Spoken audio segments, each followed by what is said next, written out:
നമുക്കെല്ലാവർക്കും അറിയാം, 2004 ഡിസംബർ 7-ാം തീയതി ഉച്ചകഴിഞ്ഞ് 2:30 ഇതുപോലൊരു ആരാധന മധ്യയാണ് സമയഘടികാരം നെഞ്ചിൽ ചാർത്തി പ്രത്യക്ഷയായിക്കൊണ്ട് ദുരന്തം ഉണ്ടാകുവാൻ പോകുന്നു, പ്രാർത്ഥിക്കണമെന്ന വലിയ സന്ദേശം കൈമാറിയത്.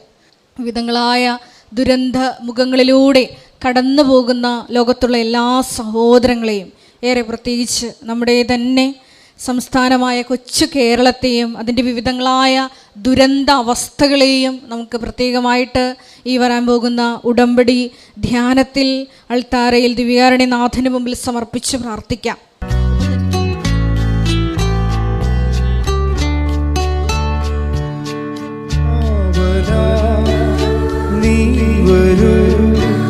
സ്നേഹമേ ദൈവമേ, ശാന്തിയാ സൗഖ്യമാ നീ വരൂ നായകനേ, കാവലാ നീ വരൂ, സ്നേഹമേ ദൈവമേ, ശാന്തിയാ സൗഖ്യമാ നീ വരൂ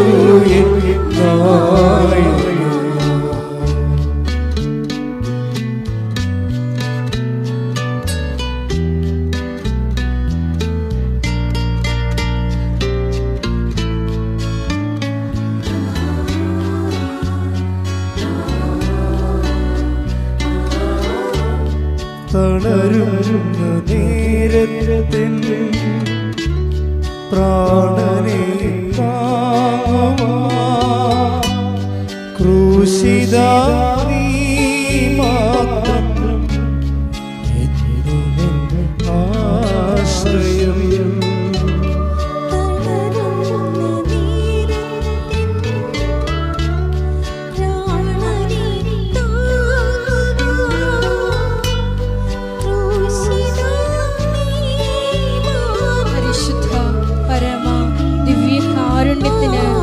നേരവും ആരാധനയും സ്തുതിയും പുകഴ്ചയും ഉണ്ടായിരിക്കട്ടെ. പരിശുദ്ധ പരമ ദിവ്യകാരുണ്യത്തിന് നേരവും ആരാധനയും സ്തുതിയും പുകഴ്ചയും ഉണ്ടായിരിക്കട്ടെ. പരിശുദ്ധ പരമ ദിവ്യകാരുണ്യത്തിന് നേരവും ആരാധനയും സ്തുതിയും പുകഴ്ചയും ഉണ്ടായിരിക്കട്ടെ.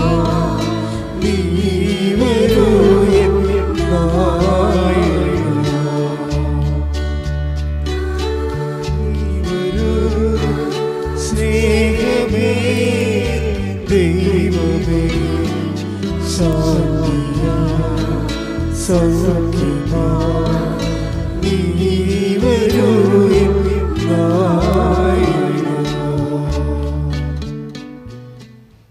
പരിശുദ്ധ പരമ ദിവ്യകാരുണ്യത്തിന് ആരാധനയും സ്തുതിയും പുകഴ്ചയും ഉണ്ടായിരിക്കട്ടെ. പരിശുദ്ധ പരമ ദിവ്യകാരുണ്യത്തിന് ആരാധനയും സ്തുതിയും പുകഴ്ചയും ഉണ്ടായിരിക്കട്ടെ. പരിശുദ്ധ പരമ ദിവ്യകാരുണ്യത്തിന് ആരാധനയും സ്തുതിയും പുകഴ്ചയും ഉണ്ടായിരിക്കട്ടെ. നമുക്ക് വിശ്വാസത്തോടും പ്രത്യാശയോടും കൃപാസനം പ്രത്യക്ഷീകരണ മധ്യസ്ഥ പ്രാർത്ഥന ഏറ്റുചൊല്ലാം. അമ്മേ പരിശുദ്ധ അമ്മേ, അമ്മേ പരിശുദ്ധ അമ്മേ, ദൈവമാതാവേ, കൃപാസനത്തിലൂടെ ഞങ്ങൾക്കും ഞങ്ങളുടെ ദേശത്തിനും അമ്മ മാധ്യസ്ഥം തേടിത്തന്ന എല്ലാ അനുഗ്രഹങ്ങൾക്കും കൃപകൾക്കും ഞങ്ങളിപ്പോൾ ഹൃദയം നിറഞ്ഞ നന്ദി പറയുന്നു. നമുക്ക് സ്തുതിച്ച് പ്രാർത്ഥിക്കാം. ഹല്ലേലൂയ, ഹല്ലേലൂയ, ആരാധന. കർത്താവേ, സാന്നിധ്യം പ്രകടമാകുവാൻ ഞങ്ങളെ തന്നെ ഒരുക്കുവാൻ ഞങ്ങളെ സഹായിക്കണമെന്ന് പ്രാർത്ഥിക്കുന്നു. ദിവ്യകാരുണ്യത്തിന്റെ അഭിഷേകം സ്വീകരിക്കുവാൻ ഞങ്ങളെ അങ്ങ് സഹായിക്കണമെന്ന്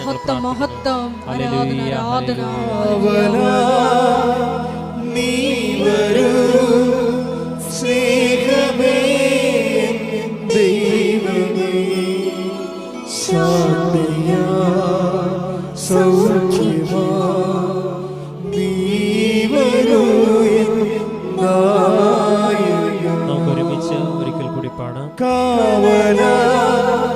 നീ വരൂ സ്നേഹമേ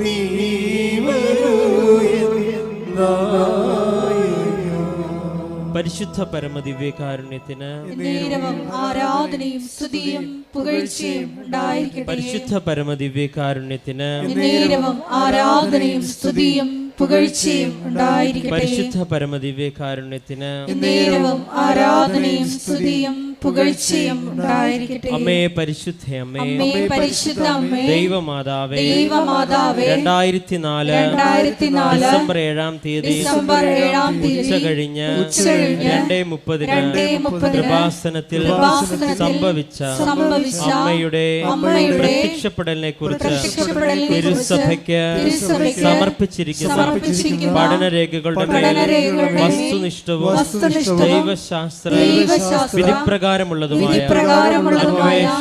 അന്വേഷണ പഠനങ്ങൾ നടത്തി ആ പ്രത്യക്ഷപ്പെടലിലൂടെ പ്രകടമായ ദൈവമാതാവിന്റെ പ്രത്യേക കരുതലും സംരക്ഷണവും വെളിപ്പെടുത്തുന്ന പീഡിതരുടെ ആശ്വാസവും പ്രവാചകന്മാരുടെ രാജ്ഞിയും വാഗ്ദാനത്തിന്റെ പേടകവും പ്രപഞ്ച പ്രകൃതിയുടെ മാതാവുമായ പരിശുദ്ധ അമ്മയുടെ ഭക്തി തിരുസഭയിൽ കൂടുതൽ പ്രചരിച്ച് ജീവിതത്തിന്റെ ദുരിത ദുരന്ത അവസ്ഥകളിൽ അകപ്പെട്ട് കഴിയുന്ന അനേകായിരം മക്കൾക്ക് ദൈവത്തിന്റെ സാന്നിധ്യവും സന്ധിപ്പും കൂടുതൽ അനുഭവിക്കുകയും ആത്മീയ വിശുദ്ധിയും ദൈവശക്തിയും കൈവരിക്കുവാൻ ഞങ്ങളുടെ കുടുംബങ്ങളെ ഇടയാക്കണമേ.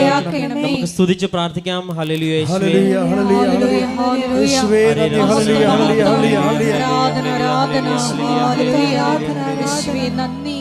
നീ ആലയത്തിലായിരിക്കുന്ന ഓരോ വ്യക്തികളും അവരുടെ നിയോഗങ്ങളിലൂടെ പരിശുദ്ധമ്മയുടെ പ്രത്യക്ഷീകരണത്തിന്റെ സാക്ഷികളായി തീരുവാൻ, നിയോഗങ്ങൾക്കും അപ്പുറം നിത്യനായ ദൈവത്തെ തിരിച്ചറിയുവാൻ, അഭിഷേകത്തോടെ ജീവിക്കുവാൻ, ക്രിസ്തു കൈമാറ്റത്തിൽ ജ്വലിച്ച സാക്ഷികളായി തീരുവാൻ ആശീർവദിക്കണമേ എന്ന് ഞങ്ങൾ പ്രാർത്ഥിക്കുന്നു. ഹല്ലേലൂയ.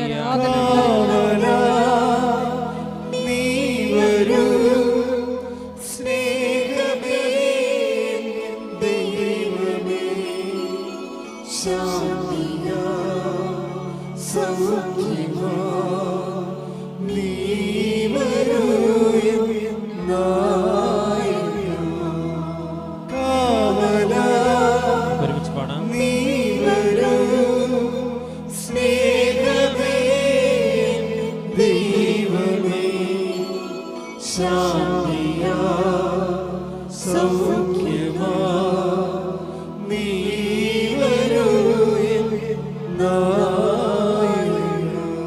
പരിശുദ്ധ പരമദിവ്യകാരുണ്യത്തിന് നേരവും ആരാധനയും സ്തുതിയും പുകഴ്ചയും ഉണ്ടായിരിക്കട്ടെ. പരിശുദ്ധ പരമദിവ്യകാരുണ്യത്തിന് നേരവും ആരാധനയും സ്തുതിയും പുകഴ്ചയും ഉണ്ടായിരിക്കട്ടെ. പരിശുദ്ധ പരമദിവ്യകാരുണ്യത്തിന് നേരവും ആരാധനയും സ്തുതിയും പുകഴ്ചയും.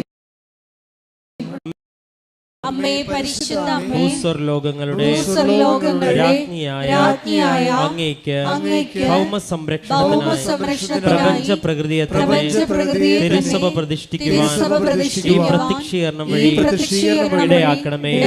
പരിശുദ്ധ അമ്മേ, ജപമാല മാതാവേ, സകല കൃപാസന പ്രാർത്ഥനകളോട് ചേർത്ത് ഞങ്ങളിപ്പോൾ പ്രാർത്ഥിക്കുന്ന ഈ സമൂഹത്തിന്റെ പ്രത്യേക നിയോഗങ്ങളും നമുക്ക് മൗനമായി നമ്മുടെ നിയോഗങ്ങൾ സമർപ്പിച്ച് പ്രാർത്ഥിക്കാം.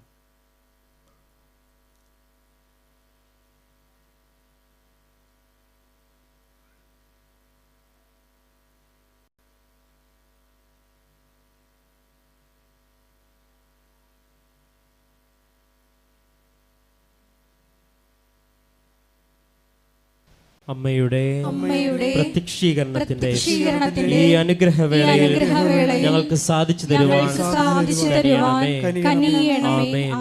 നമുക്ക് സ്തുതിച്ച് പ്രാർത്ഥിക്കാം. ഹല്ലേലൂയ, ഹല്ലേലൂയ, യേശുവേ ആരാധന. കർത്താവേ, ആരാധനയുടെ നിമിഷങ്ങളൊക്കെയും ഞങ്ങളുടെ ആത്മാവിനെ ജ്വലിപ്പിക്കണമേ എന്നും അങ്ങയുടെ സാന്നിധ്യം തിരിച്ചറിയുവാൻ, അങ്ങയുടെ അനുഭവം ലഭിക്കുവാൻ, ഞങ്ങളുടെ ജീവിതത്തിൽ കൃപയൊഴുകുവാൻ തടസ്സമായതെല്ലാം ഞങ്ങൾ വിട്ടുപേക്ഷിച്ച് കർത്താവേ അങ്ങയുടെ സാന്നിധ്യത്തിൽ ജീവിതം മുന്നോട്ട് നയിക്കുവാൻ അനുവദിക്കുന്ന സമയം ഹല്ലേലൂയ, അത്രയും ഹല്ലേലൂയ. അങ്ങേക്ക് സാക്ഷികളായി ജീവിക്കുവാൻ, ആരാധന, ഹല്ലേലൂയ, പരിശുദ്ധ അമ്മയുടെ ഹല്ലേലൂയ. പ്രത്യക്ഷീകരണത്തിന്റെ സാക്ഷികളായി മാറുവാൻ ഹല്ലേലൂയ, ഞങ്ങളെ ഹല്ലേലൂയ. പ്രത്യേകം തെരഞ്ഞെടുക്കണമേ എന്നും ഈശ്വരാധന, അഭിഷേകം ഹല്ലേലൂയ, ചെയ്യണമേ എന്നും ഹല്ലേലൂയ, ഞങ്ങൾ ഹല്ലേലൂയ. പ്രാർത്ഥിക്കുന്നു. ഹല്ലേലൂയ, ഹല്ലേലൂയ, ഹല്ലേലൂയ. ഹല്ലേലൂയ, മഹത്വം, ഹല്ലേലൂയ. മഹത്വം. ആരാധന, ആരാധന, ഹല്ലേലൂയ.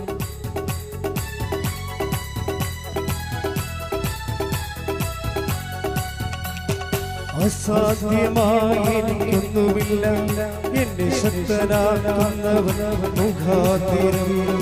അസാധ്യമായി എനിക്കൊന്നുമില്ല, എന്നെ ശക്തനാക്കുന്നവൻ. ഉച്ചത്തിൽ പാടാം. അസാധ്യമായി എനിക്കൊന്നുമില്ല, എന്നെ ശക്തനാക്കുന്നവൻ മുഖാന്തരം. ബുദ്ധിയതീതമത്യത്ഭുതങ്ങളാൽ എന്നെ നടത്തുന്നു. ബുദ്ധിയതീതമത്യത്ഭുതങ്ങളാൽ എന്നെ നടത്തുന്നു. സാധ്യമേ, എല്ലാം സാധ്യമേ, എന്റെ യേശുവിൻ കൂടെയുള്ളതാ. സാധ്യമേ, എല്ലാം സാധ്യമേ, എന്റെ യേശുവിൻ കൂടെയുള്ള.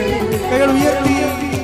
സാധ്യമേ, എല്ലാം സാധ്യമേ, എന്റെ യേശുവിൻ കൂടെയുള്ളതാ.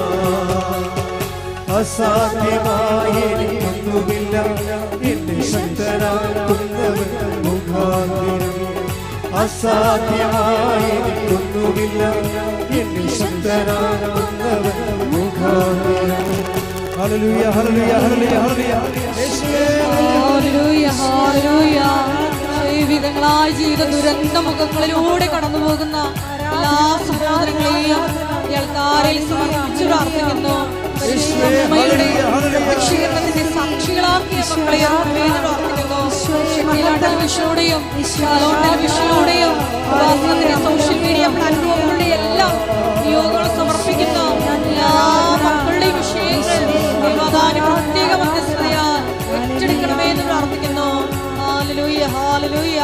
യേശുവേ നന്ദി, യേശുവേ ആരാധന. ഹല്ലേലൂയ, മഹത്വം, മഹത്വം.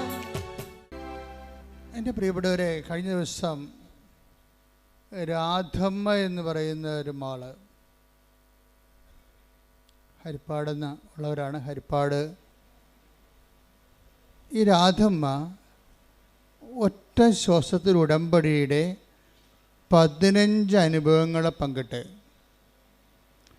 15 അനുഭവങ്ങൾ ഉടമ്പടിയുടെ. അപ്പം എനിക്ക് ഇടക്കാലം കൊണ്ടൊരു ചെറിയൊരു ആശങ്ക ഉണ്ടായിരുന്നു. അത് ഞാൻ അമ്മയോട് പറഞ്ഞിട്ടുണ്ട്, വേറെ ആരോടും പറഞ്ഞില്ല. ഇപ്പോൾ ഉടമ്പടിയിൽ ഇന്നലെ ഒരു മജിസ്ട്രേറ്റ് സാക്ഷ്യം പറഞ്ഞു. അതുപോലെ തന്നെ IAS വിദ്യാർത്ഥികൾ അവർ പാസ്സായതിനു ശേഷം വന്ന് സാക്ഷ്യം പറയും. IIM സാക്ഷ്യം പറയും. IIT സാക്ഷ്യം പറയും. അപ്പോൾ ഇങ്ങനെയുള്ള വലിയ എഡ്യൂക്കേഷൻ അക്കാഡമിഷ്യൻസൊക്കെ വന്ന് സാക്ഷ്യം പറയുമ്പോൾ എനിക്കൊരു ആശങ്ക ഉണ്ടായിരുന്നു. അതായത് കാലക്രമത്തിൽ ഇത് വലിയ വിദ്യാഭ്യാസമുള്ളവരുടെ വിഷയങ്ങൾ മാത്രം അഡ്രസ്സ് ചെയ്യുന്നൊരു പ്രാർത്ഥനയായിട്ട് പദ്ധതിയായിട്ട് ഇത് മാറുമോ? കാര്യം അതൊരു ക്രിമിലേറെ വരത്തുള്ളൂ. ഒരു സമൂഹത്തിൽ 5% അക്കാഡമിഷ്യൻസ് വരത്തുള്ളൂ. ബാക്കി ഒരു 70% പ്രാദേശിക ജീവിതക്കാരും, ഇപ്പം ജീവിതം തന്നെ മറിയല്ലേ, വിദേശ ജീവിതക്കാരും പ്രാദേശിക ജീവിതക്കാരും അതിപ്രാദേശിക ജീവിതക്കാരുണ്ട്. വാർഡ് ജീവിതക്കാർ പഞ്ചായത്ത് വാർഡിൽ നിന്ന് അവർ പുറത്ത് പോകത്തില്ല. ആ വാർഡിൽ ജനിച്ച് വാർഡിൽ ജീവിച്ച് വാർഡിൽ മരിച്ചു പോകും. അതാണ് നമ്മുടെ സാധാരണ മനുഷ്യർ. ഈ വാർഡിൽ ജനിച്ച് ജീവിച്ച് പോകുന്ന ആൾക്കാരുണ്ട്. അപ്പോൾ ഈ ഞാൻ പണ്ട് ഒക്കെ അഡ്രസ്സ് ചെയ്തിരുന്നതെല്ലാം അത്തരം ആൾക്കാരെയായിരുന്നു. കാര്യം അവരുടെ ജീവിതത്തിൽ അവരുടെ ഒരു വേർപ്പിലും വേദനയിലും അവർക്ക് ഒരു കൈത്താങ്ങ്, ഒരു കൈ പിടിച്ച് കൊടുക്കുക, നീ വിളിച്ചപേക്ഷിക്കുന്ന ദൈവം നിൻ്റെ കൂടെ തന്നെ ഉണ്ട് എന്ന് മനസ്സിലാക്കി കൊടുക്കുക. അപ്പോഴങ്ങനെ വന്നപ്പോഴെന്താ സംഭവിച്ചെന്ന് വെച്ച് കഴിഞ്ഞാൽ, ഇൻ്റലക്ച്വൽസും എഡ്യൂക്കേഷണലിസ്റ്റും അക്കാഡമീഷ്യൻസും അഡ്രസ്സ് ചെയ്യാൻ പറ്റാത്ത ഒരു കാലം ഉണ്ടായിരുന്നു. ഉടമ്പടി വന്നപ്പോൾ ഉടമ്പടി ഒരു ടെക്നിക്കൽ പ്രെയർ ആയത് കാരണം വളരെ ശാസ്ത്രീയമായിട്ട് അതിൻ്റെ ആന്തരികമായ അതിൻ്റെ ചേരുവകൾ ഫോർമുലയൊക്കെ മനസ്സിലാക്കി ഷാർപ്പ് ഷൂട്ട് ചെയ്താൽ അപ്പോൾ തന്നെ ഷോട്ട് ഡൗൺ ആകും അത്. അപ്പം അതുകൊണ്ട് ഈസിയാണ്. കാര്യം ഈസിയാണെന്ന് വെച്ച് കഴിഞ്ഞാൽ ഇന്നത് ചെയ്താൽ ഇന്ന ഫലമെന്നുണ്ട്. അല്ലാതെ ഒരു പ്രാർത്ഥനാ ജീവിതത്തിലുള്ള ഒരു ഹൈപ്പോത്തറ്റിക്കൽ സിറ്റുവേഷൻസ് ഉടമ്പടി വളരെ തന്ത്രപൂർവ്വം എലിമിനേറ്റ് ചെയ്യുന്നുണ്ട്. അപ്പോൾ പ്രാർത്ഥിക്കുന്ന ആൾക്കാരുടെ ഒരു പ്രാർത്ഥിക്കുന്ന ഇത് പ്രെയർഫുൾ അതായത് പബ്ലിക് പ്രാർത്ഥിക്കുന്ന പൊതുജനത്തെ സംബന്ധിച്ചിടത്തോളം അവർക്കുണ്ടാകുന്ന ഒരു കൺഫർട്ടേഷൻ, അവരൊരു അംബിഗ്വിറ്റി ഉണ്ട് അവർക്ക്. എന്ന് വെച്ചാൽ ഒരു എന്താണ്, ദൈവം കേൾക്കുമായിരിക്കും, കേട്ടാൽ കൊള്ളാം എന്നുള്ള രീതിയിൽ അവർക്കൊരു ഉറപ്പില്ല. കാര്യം അവർ ചില സമയത്ത് അവർക്ക് ഞങ്ങൾ വിശ്വസിക്കുന്ന വിഷയത്തിൽ ഈ രീതിയിൽ പ്രാർത്ഥിച്ചാൽ ദൈവം കേൾക്കുമോ, അല്ലെങ്കിൽ ഈ ഒരു സമയത്ത് എങ്ങനെയാണ് പ്രാർത്ഥിക്കേണ്ടത്, ഇങ്ങനെ പ്രാർത്ഥിച്ചാൽ മതിയോ, അതൊരു ആധ്യാത്മിക ആശങ്കകളാണ്. ഇപ്പം ഞാൻ ഈ വർഷങ്ങൾ 10-21 ലക്ഷത്തോളം ആൾക്കാർ നേരിട്ട് അവരുടെ സങ്കടങ്ങളൊക്കെ കഴിഞ്ഞ 10-35 വർഷമായിട്ട് കേട്ടപ്പോൾ പൊതുജനത്തിൻ്റെ ആധ്യാത്മിക ആശങ്കകളെക്കുറിച്ച് എനിക്ക് ഏകദേശം ധാരണയുണ്ട്. അപ്പോൾ ആൾക്കാരുടെ ബേസിക് ആശങ്കയെന്ന് പറയണത് ഈ വിഷയത്തിൽ എങ്ങനെയാണ് പ്രാർത്ഥിക്കേണ്ടത്, ഇങ്ങനെ പഠിച്ചാൽ ദൈവം കേൾക്കുമോ. അപ്പം ഞാൻ പഠിക്കേണ്ട കാലത്ത് ഒരു കുഞ്ഞമ്മ ചേച്ചി എന്ന് പറഞ്ഞ ചേച്ചിയുണ്ട്. അവർക്ക് 4 മക്കളുണ്ട്. അവരിങ്ങനെ ഈ പണ്ടത്തെ രീതി അനുസരിച്ച് തലയിൽ കൂടി ഒരു വളയം പോലെ ഇട്ടിട്ട് ഈ നൂലിങ്ങനെ നൂറ്റ് വലയ്ക്ക് കെട്ടാൻ കൊടുത്ത് ജീവിക്കുന്ന സാധാരണ ഒരു അമ്മച്ചിയാണ്. അപ്പോൾ അമ്മച്ചിയുടെ കാര്യങ്ങളൊക്കെ ഞാൻ 9ാം ക്ലാസ്സിൽ പഠിക്കുകയാണ്. അമ്മച്ചിയുടെ വിഷയങ്ങളൊക്കെ ഓരോ കാര്യങ്ങളൊക്കെ അവിടെ കയറി പിരിക്കുന്ന സ്ഥലത്തൊക്കെ ഇരുന്ന് പറയും. ഞാൻ ഇടയ്ക്ക് അവിടെ പോയി ഇരിക്കും, നാട്ടുകാരും അയൽവാസികളെ. അപ്പോൾ അവർ പറയണതൊക്കെ ഞാൻ കേട്ടിട്ടുണ്ട്. അതിനകത്ത് കുഞ്ഞുമ്മ ചേച്ചി പ്രാവശ്യം അവരുടെ പ്രാർത്ഥനകൾക്ക് ഒന്നും ഉത്തരം കിട്ടത്തില്ല. കുഞ്ഞുമ്മ ചേച്ചി പറയുവേ, ലോകത്ത് മുഴുവനും മനുഷ്യരല്ലേ, ഇതെല്ലാവരുടെയും പ്രാർത്ഥന കേൾക്കാൻ ദൈവത്തിന് പറ്റുക. അതാണ് പ്രശ്നം. ഇപ്പം മനുഷ്യന്മാരിങ്ങനെ മനുഷ്യന്മാർ കേൾക്കുന്ന പോലെ ലോകം മുഴുവൻ മനുഷ്യരല്ലേ, അവിടെയൊക്കെ എല്ലാവരുടെയും പ്രാർത്ഥന കേൾക്കാൻ ദൈവത്തിന് പറ്റുമോ. അപ്പോൾ ദൈവത്തെക്കുറിച്ചുള്ള അവരുടെ ഒരു പ്രാദേശിക ജ്ഞാനമാണത്. അത് പക്ഷേ അങ്ങനെയുള്ള ജ്ഞാനമുള്ള ഒത്തിരി പേരുണ്ട്. നമ്മുടെ വിഷയം മാത്രമല്ല ദൈവത്തിന്, അങ്ങനെ ചിന്തിക്കുന്ന ആൾക്കാരുണ്ട്. അപ്പോൾ വ്യത്യസ്തമായ അവരുടെ ഒരു ആധ്യാത്മിക ജ്ഞാനത്തിൻ്റെ ആ ഒരു പരിസരത്ത് നിന്നുകൊണ്ടാണ് അവരുടെ പ്രെയറിൽ ലോഞ്ച് ചെയ്യണത്. അപ്പോൾ അത്രയും തന്നെ ആ പ്രെയറിന് തുടങ്ങുമ്പോൾ തന്നെ അതിൻ്റെ അകത്ത് സംശയത്തിൻ്റെ ഗുമളമുള്ളത് കാരണം അത് വർക്കൗട്ട് ചെയ്യത്തില്ല. പക്ഷേ ഉടമ്പടിയിലേക്ക് വരുമ്പോൾ ഇങ്ങനെയുള്ള ഒരു കോമൺ പീപ്പിളായാലും ശരി, കുറച്ച് എക്സ്ട്രാ ഓർഡിനറി ആയിട്ടുള്ള പീപ്പിളായാലും ശരി, ഉടമ്പടിയുടെ ക്ലാസ്സുകൾ കേട്ട് ജനങ്ങളുടെ സാക്ഷ്യങ്ങൾ കേട്ട് അച്ഛൻ്റെ ഉടമ്പടി ധ്യാനമൊക്കെ കേട്ട് കഴിയുമ്പോൾ അവർക്ക് മനസ്സിലാകുന്ന ഒരു സത്യമുണ്ട്. ഇതൊരു സയൻറ്റിഫിക്കലി പ്രൂവൺ പ്രെയറാണ്. ഒരു ആധ്യാത്മിക ശാസ്ത്രം, ബൈബിൾ ശാസ്ത്രം ഉണ്ടല്ല, ബൈബിൾ ശാസ്ത്രം അനുസരിച്ച് പ്രൂവ് ചെയ്തിട്ടുള്ള ഒരു പദ്ധതിയാണ് കവനൻ്റ് എന്ന് പറയുന്നത്. ഈ കവനൻ്റെ കൂടെ വന്നിരിക്കുന്ന കവനൻ്റ് ഇപ്പോഴുള്ളതല്ല, പണ്ടിനാലെ ദൈവം അതാത് കാലങ്ങളിൽ അപ്ഡേഷൻസ് ഉള്ള ഒരു പ്രാർത്ഥനയാണ് കവനൻ്റ് എന്ന് പറയുന്നത്. അപ്പോൾ കവനൻ്റെ ഒരു ഹിസ്റ്ററി ഓഫ് കവനൻ്റ് അല്ലെങ്കിൽ ഇവോൾവിങ് ഒരു പരിണാമം, കവനൻ്റ് ഉടമ്പടി ദൈവശാസ്ത്രത്തിൻ്റെ പരിണാമങ്ങളിലേക്ക് പോയി കഴിഞ്ഞാൽ നമുക്ക് മനസ്സിലാകും ഇതിന് ഘട്ടം ഘട്ടമായി കാലത്തിനൊപ്പം അപ്ഗ്രഡേഷൻ സംഭവിച്ചിട്ടുള്ളതാണ് ഉടമ്പടിയിൽ. നമ്മുടെ ഈ കാലത്ത് വന്നപ്പോൾ ഇവിടെ ദൈവത്തിൻ്റെ ഒരു പ്രധാനപ്പെട്ട വിഷയം, ഇത് ദൈവത്തിൻ്റെ ഒരു വിഷയമായി മാറി. ഇപ്പോൾ യേശു ക്രിസ്തുവിൻ്റെ എല്ലാ പ്രവർത്തനങ്ങളും ക്രിസ്തുവിൻ്റെ വിഷയമല്ലായിരുന്നു. പിതാവായ ദൈവത്തിൻ്റെയും പുത്രനായ ദൈവത്തിൻ്റെയും പരിശുദ്ധാത്മാവായ ദൈവത്തിൻ്റെയും ത്രിയേക ദൈവത്തിൻ്റെ പൊതുവിഷയമായിരുന്നു യേശു ക്രിസ്തുവിൻ്റെ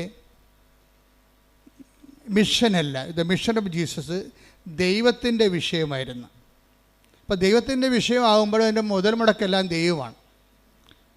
മുതൽ മുടക്കാൻ വേണ്ടി ദൈവം അറ്റം വരെ തയ്യാറാണ്. അതാണ് തൻ്റെ ഏകജാതനെ നൽകാൻ. ആ മുതലിന് ആ ഒരു പദ്ധതിക്ക് വേണ്ടി അവസാനത്തെ എക്സ്പെൻഡിച്ചർ തൻ്റെ ഏകജാതിനെ 3:16 സ്തുതിക്കട്ടെ. ഹല്ലേലൂയ ഹല്ലേലൂയ ഹല്ലേലൂയ ഹല്ലേലൂയ. യേശുവേ നന്ദി, യേശുവേ സ്തുതി. ഹല്ലേലൂയ ഹല്ലേലൂയ ഹല്ലേലൂയ ഹല്ലേലൂയ. യോഹന്നാൻ 3:16 എന്തെന്നാൽ അവനിൽ വിശ്വസിക്കുന്ന അവനിൽ വിശ്വസിക്കുന്ന ഏവനും നശിച്ചു പോകാതെ നിത്യജീവൻ പ്രാപിക്കുന്നതിന് വേണ്ടി തന്റെ ഏകജാതനെ നൽകാൻ തക്കവിധം ദൈവം ലോകത്തെ അത്രമാത്രം സ്നേഹിച്ചു. അപ്പോൾ ദൈവം ലോകത്തെ അത്രമാത്രം സ്നേഹിച്ചത് കൊണ്ട് തൻ്റെ ഏകജാതനെ മുഴുവനായിട്ട് വരെ നൽകാൻ അതിൻ്റെ ക്യാപിറ്റൽ അതാണ്.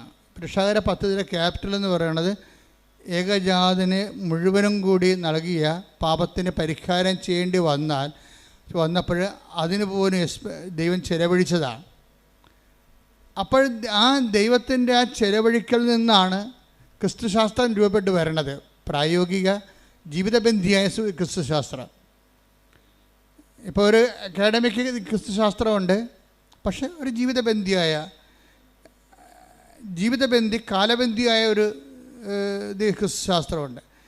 അപ്പോൾ ഈ 3:16 ഡെവലപ്പ് ചെയ്ത് വരുമ്പോൾ പിന്നീട് പൗലോസ് പറയും നമ്മൾക്ക് യേശുക്രിസ്തുവിന് നൽകിയവൻ. ശ്രദ്ധിക്കട്ടെ. ഹല്ലേലൂയ ഹല്ലേലൂയ ഹല്ലേലൂയ ഹല്ലേലൂയ. റോമ 8:32 സ്വപുത്രനെ പോലും ഒഴിവാക്കാതെ ഒഴിവാക്കാതെ നമുക്കെല്ലാവർക്കും വേണ്ടി അവനെ ഏൽപ്പിച്ചു തന്നവൻ അവനോട് കൂടെ സമസ്തവും നമുക്ക് ദാനമായി നൽകാതിരിക്കുമോ? അവിടെ അതിൻ്റെ ഒത്തിരി വാക്കുകൾ ദൈവത്തിൻ്റെ തനത് മൈൻഡ് വെളിപ്പെടുത്തുന്നുണ്ട്. അതായത് ഈ റോമ 8:32 യോഹന്നാൻ 3:16 തമ്മിൽ ലിങ്ക് ആയിരിക്കണം. എന്താണ് 3:16 എന്താ പറയണത്? തൻ്റെ ഏകജാതനെ നൽകാൻ തക്കവിധം ദൈവം അത്രമാത്രം നമ്മളെ ലോകത്തെ സ്നേഹിച്ചു. അപ്പൊ ദൈവത്തെ ഈ എന്തുകൊണ്ടാണ് ദാനമായിരിക്കണം മനസ്സിലാക്കണം. ഉടമ്പടി വർക്ക് ചെയ്യണത് നോട്ട് ബൈ മെറിറ്റിലാണ്, പിന്നെന്താണ്? But by grace. അപ്പം മനുഷ്യൻ്റെ ജീവിതത്തിൻ്റെ എല്ലാ വിഷയങ്ങളിലും നമ്മളുടെ ഇപ്പം നിങ്ങൾക്കൊരു സ്റ്റാൻഡേർഡ് ഉണ്ടാകുമല്ലോ അല്ലേ? നിങ്ങളുടെ ഒരു വാല്യൂ അല്ലെങ്കിൽ നിങ്ങളുടെ ഒരു കഴിവ്. പക്ഷേ നമ്മുടെ കഴിവും നമ്മുടെ ജീവിതവും തമ്മിൽ ഒരു കാലത്തും പൊരുത്തപ്പെടത്തില്ല. എന്താ കാര്യം? നമ്മളുടെ ജീവിതത്തിൻ്റെ വെല്ലുവിളി നമ്മുടെ കഴിവിനേക്കാൾ എപ്പോഴും മുകളിലായിരിക്കും. അതെപ്പോഴും അങ്ങനെയുണ്ട്. ലൈഫ് സെറ്റിൽ ചെയ്തിരിക്കുന്നതും ലൈഫ് ഇവോൾവ് ചെയ്തിരിക്കുന്നതും ജീവിതം ആയിത്തീർന്നിരിക്കുന്നതായിട്ടുള്ള അവസ്ഥ എന്ന് വെച്ച് കഴിഞ്ഞാൽ എപ്പോഴും നമ്മുടെ കഴിവിനേക്കാളും ഉപരിയായിരിക്കും നമ്മൾക്ക് കൈകാര്യം ചെയ്യേണ്ട വിഷയം. കഴിഞ്ഞ ദിവസത്തിൽ ഒരു മജിസ്ട്രേറ്റിൻ്റെ സാക്ഷ്യം എന്താ അറിയാമോ? മജിസ്ട്രേറ്റ് വക്കീലാണ്, അവർ പ്രാക്ടീസിങ് വക്കീലാണ്. ഈ ബാരിസ്റ്ററെ ശരിക്കും അവർക്ക് ഇപ്പോൾ ഒരു മജിസ്ട്രേറ്റിൻ്റെ എക്സാം വന്നു. അപ്പോൾ ഹൈക്കോടതിയുടെ എക്സാം ശരിക്കും വളരെ പാടുള്ളതാണ്. അവർ പറഞ്ഞ സങ്കീർണമാണ്. പല സെക്ഷൻസ് ഉണ്ട്. ആ പരീക്ഷകളെല്ലാം എഴുതിയിട്ടാണ് പിന്നീട് അവർ മജിസ്ട്രേറ്റായിട്ട് അവർ ജയിച്ചാൽ മാത്രമേ മജിസ്ട്രേറ്റിലേക്ക് പിന്നെ അവർക്ക് പരിശീലനത്തിന് പോകാൻ പറ്റത്തുള്ളൂ. പക്ഷേ എന്താ പ്രശ്നം വെച്ചാൽ ഇവർക്കൊരു കോൺഫിഡൻസ് ഉണ്ട്. എപ്പോഴും നമ്മൾ ശ്രദ്ധിക്കേണ്ടത് ഈ കോൺഫിഡൻസ് ആണ് ഫസ്റ്റായിട്ട്. നമ്മൾ ദൈവത്തിൻ്റെ സന്നിധാനത്തിൽ വരുമ്പോൾ ആദ്യത്തെ ബോംബിങ് ഏരിയ എന്ന് പറയണത്, അല്ലെങ്കിൽ മിലിറ്ററി ടാർഗറ്റ് പൊസിഷൻ. ഇപ്പം മിലിറ്ററി പൊസിഷൻ എന്ന് പറയത്തില്ലേ? ബോംബ് ചെയ്യുന്ന വിമാനങ്ങൾക്കൊരു പൊസിഷൻ ഉണ്ടാകും. ഇപ്പം നമ്മൾ ദൈവദൃശ്യത്തിന് വരുമ്പോൾ ഈ പൊസിഷൻ ടാർഗറ്റഡായിട്ട് വരുന്നത് എപ്പോഴും കോൺഫിഡൻസാണ്. നിങ്ങളുടെ കോൺഫിഡൻസ് തരുന്ന കുറേ കാര്യങ്ങളുണ്ട്. നിങ്ങളുടെ ഈ കോൺഫിഡൻസ് എന്ന് പറയുന്നതാണ് നിങ്ങൾ. പക്ഷെ ആ നിങ്ങൾക്ക് ഇപ്പോൾ നിങ്ങളുടെ അതിജീവനത്തിന് നിങ്ങളുടെ മുമ്പിൽ വന്നിരിക്കുന്ന വെല്ലുവിളിയെ തരണം ചെയ്യാനുള്ള കഴിവുണ്ടാകത്തില്ല. മനസ്സിലായില്ലേ? അപ്പോൾ ഇത് നിങ്ങളുടെ കോൺഫിഡൻസ് പൊളിച്ച് പണിയേണ്ടി വരും. ഇപ്പം തന്നെ ഈ റോഡ് ചെയ്യണവർ ഇപ്പം നല്ല റോഡിൽ വണ്ടി പോകുന്നുണ്ട്, പക്ഷെ റോഡ് അവർ പൊളിക്കുകയാണ്. മൊത്തം പൊളിച്ചിട്ട് അതെല്ലാം വീണ്ടും അതെല്ലാം പൊടിച്ച് റീകോൺക്രീറ്റ് ചെയ്യുകയാണ്. എന്താ കാര്യം? അവർക്ക് ഗ്യാരണ്ടി ഉണ്ട്, അടുത്ത ഒരു 50 കൊല്ലത്തേക്ക് തലമുറകളെ കോടിക്കണക്കിന് വാഹനം ഓടേണ്ടതാണ്. അതനുസരിച്ച് ഈ റോഡ് അതിന് പറ്റത്തില്ല, അതുകൊണ്ട് അവർ പൊളിക്കുകയാണ്. ദൈവം ചെയ്യേണ്ടത് ഏതാണ്ട് ഇതേ പരിപാടിയാണ്. നിങ്ങളുടെ കോൺഫിഡൻസ് ആദ്യം പൊളിക്കും. കോൺഫിഡൻസിൻ്റെ ഓരോ ഏജൻറ്റ് നോക്കിയാൽ മതി, പണി വരാൻ പോണത് എവിടെയാണെന്നൊക്കെ അറിയാൻ പറ്റും. ഒന്നെങ്കിൽ നമ്മുടെ ആരോഗ്യമായിരിക്കും. പരമാവധി പണി ആദ്യം കിട്ടാൻ സാധ്യതയുള്ളത് ബോഡിയിലാണ്. ബോഡി എപ്പോഴും നിങ്ങൾ ശ്രദ്ധിച്ച് പ്രാർത്ഥനാപരമാക്കുകയാണ്. പിന്നെ കിട്ടാൻ പോകുന്നത്, പിന്നെ ബോംബ് വീഴാൻ സാധ്യതയുള്ളത് കോമ്പറ്റീഷനിലാണ് വരണത്. നിങ്ങൾ ചിലപ്പോൾ സ്കൂളിൽ റാങ്കാകാം.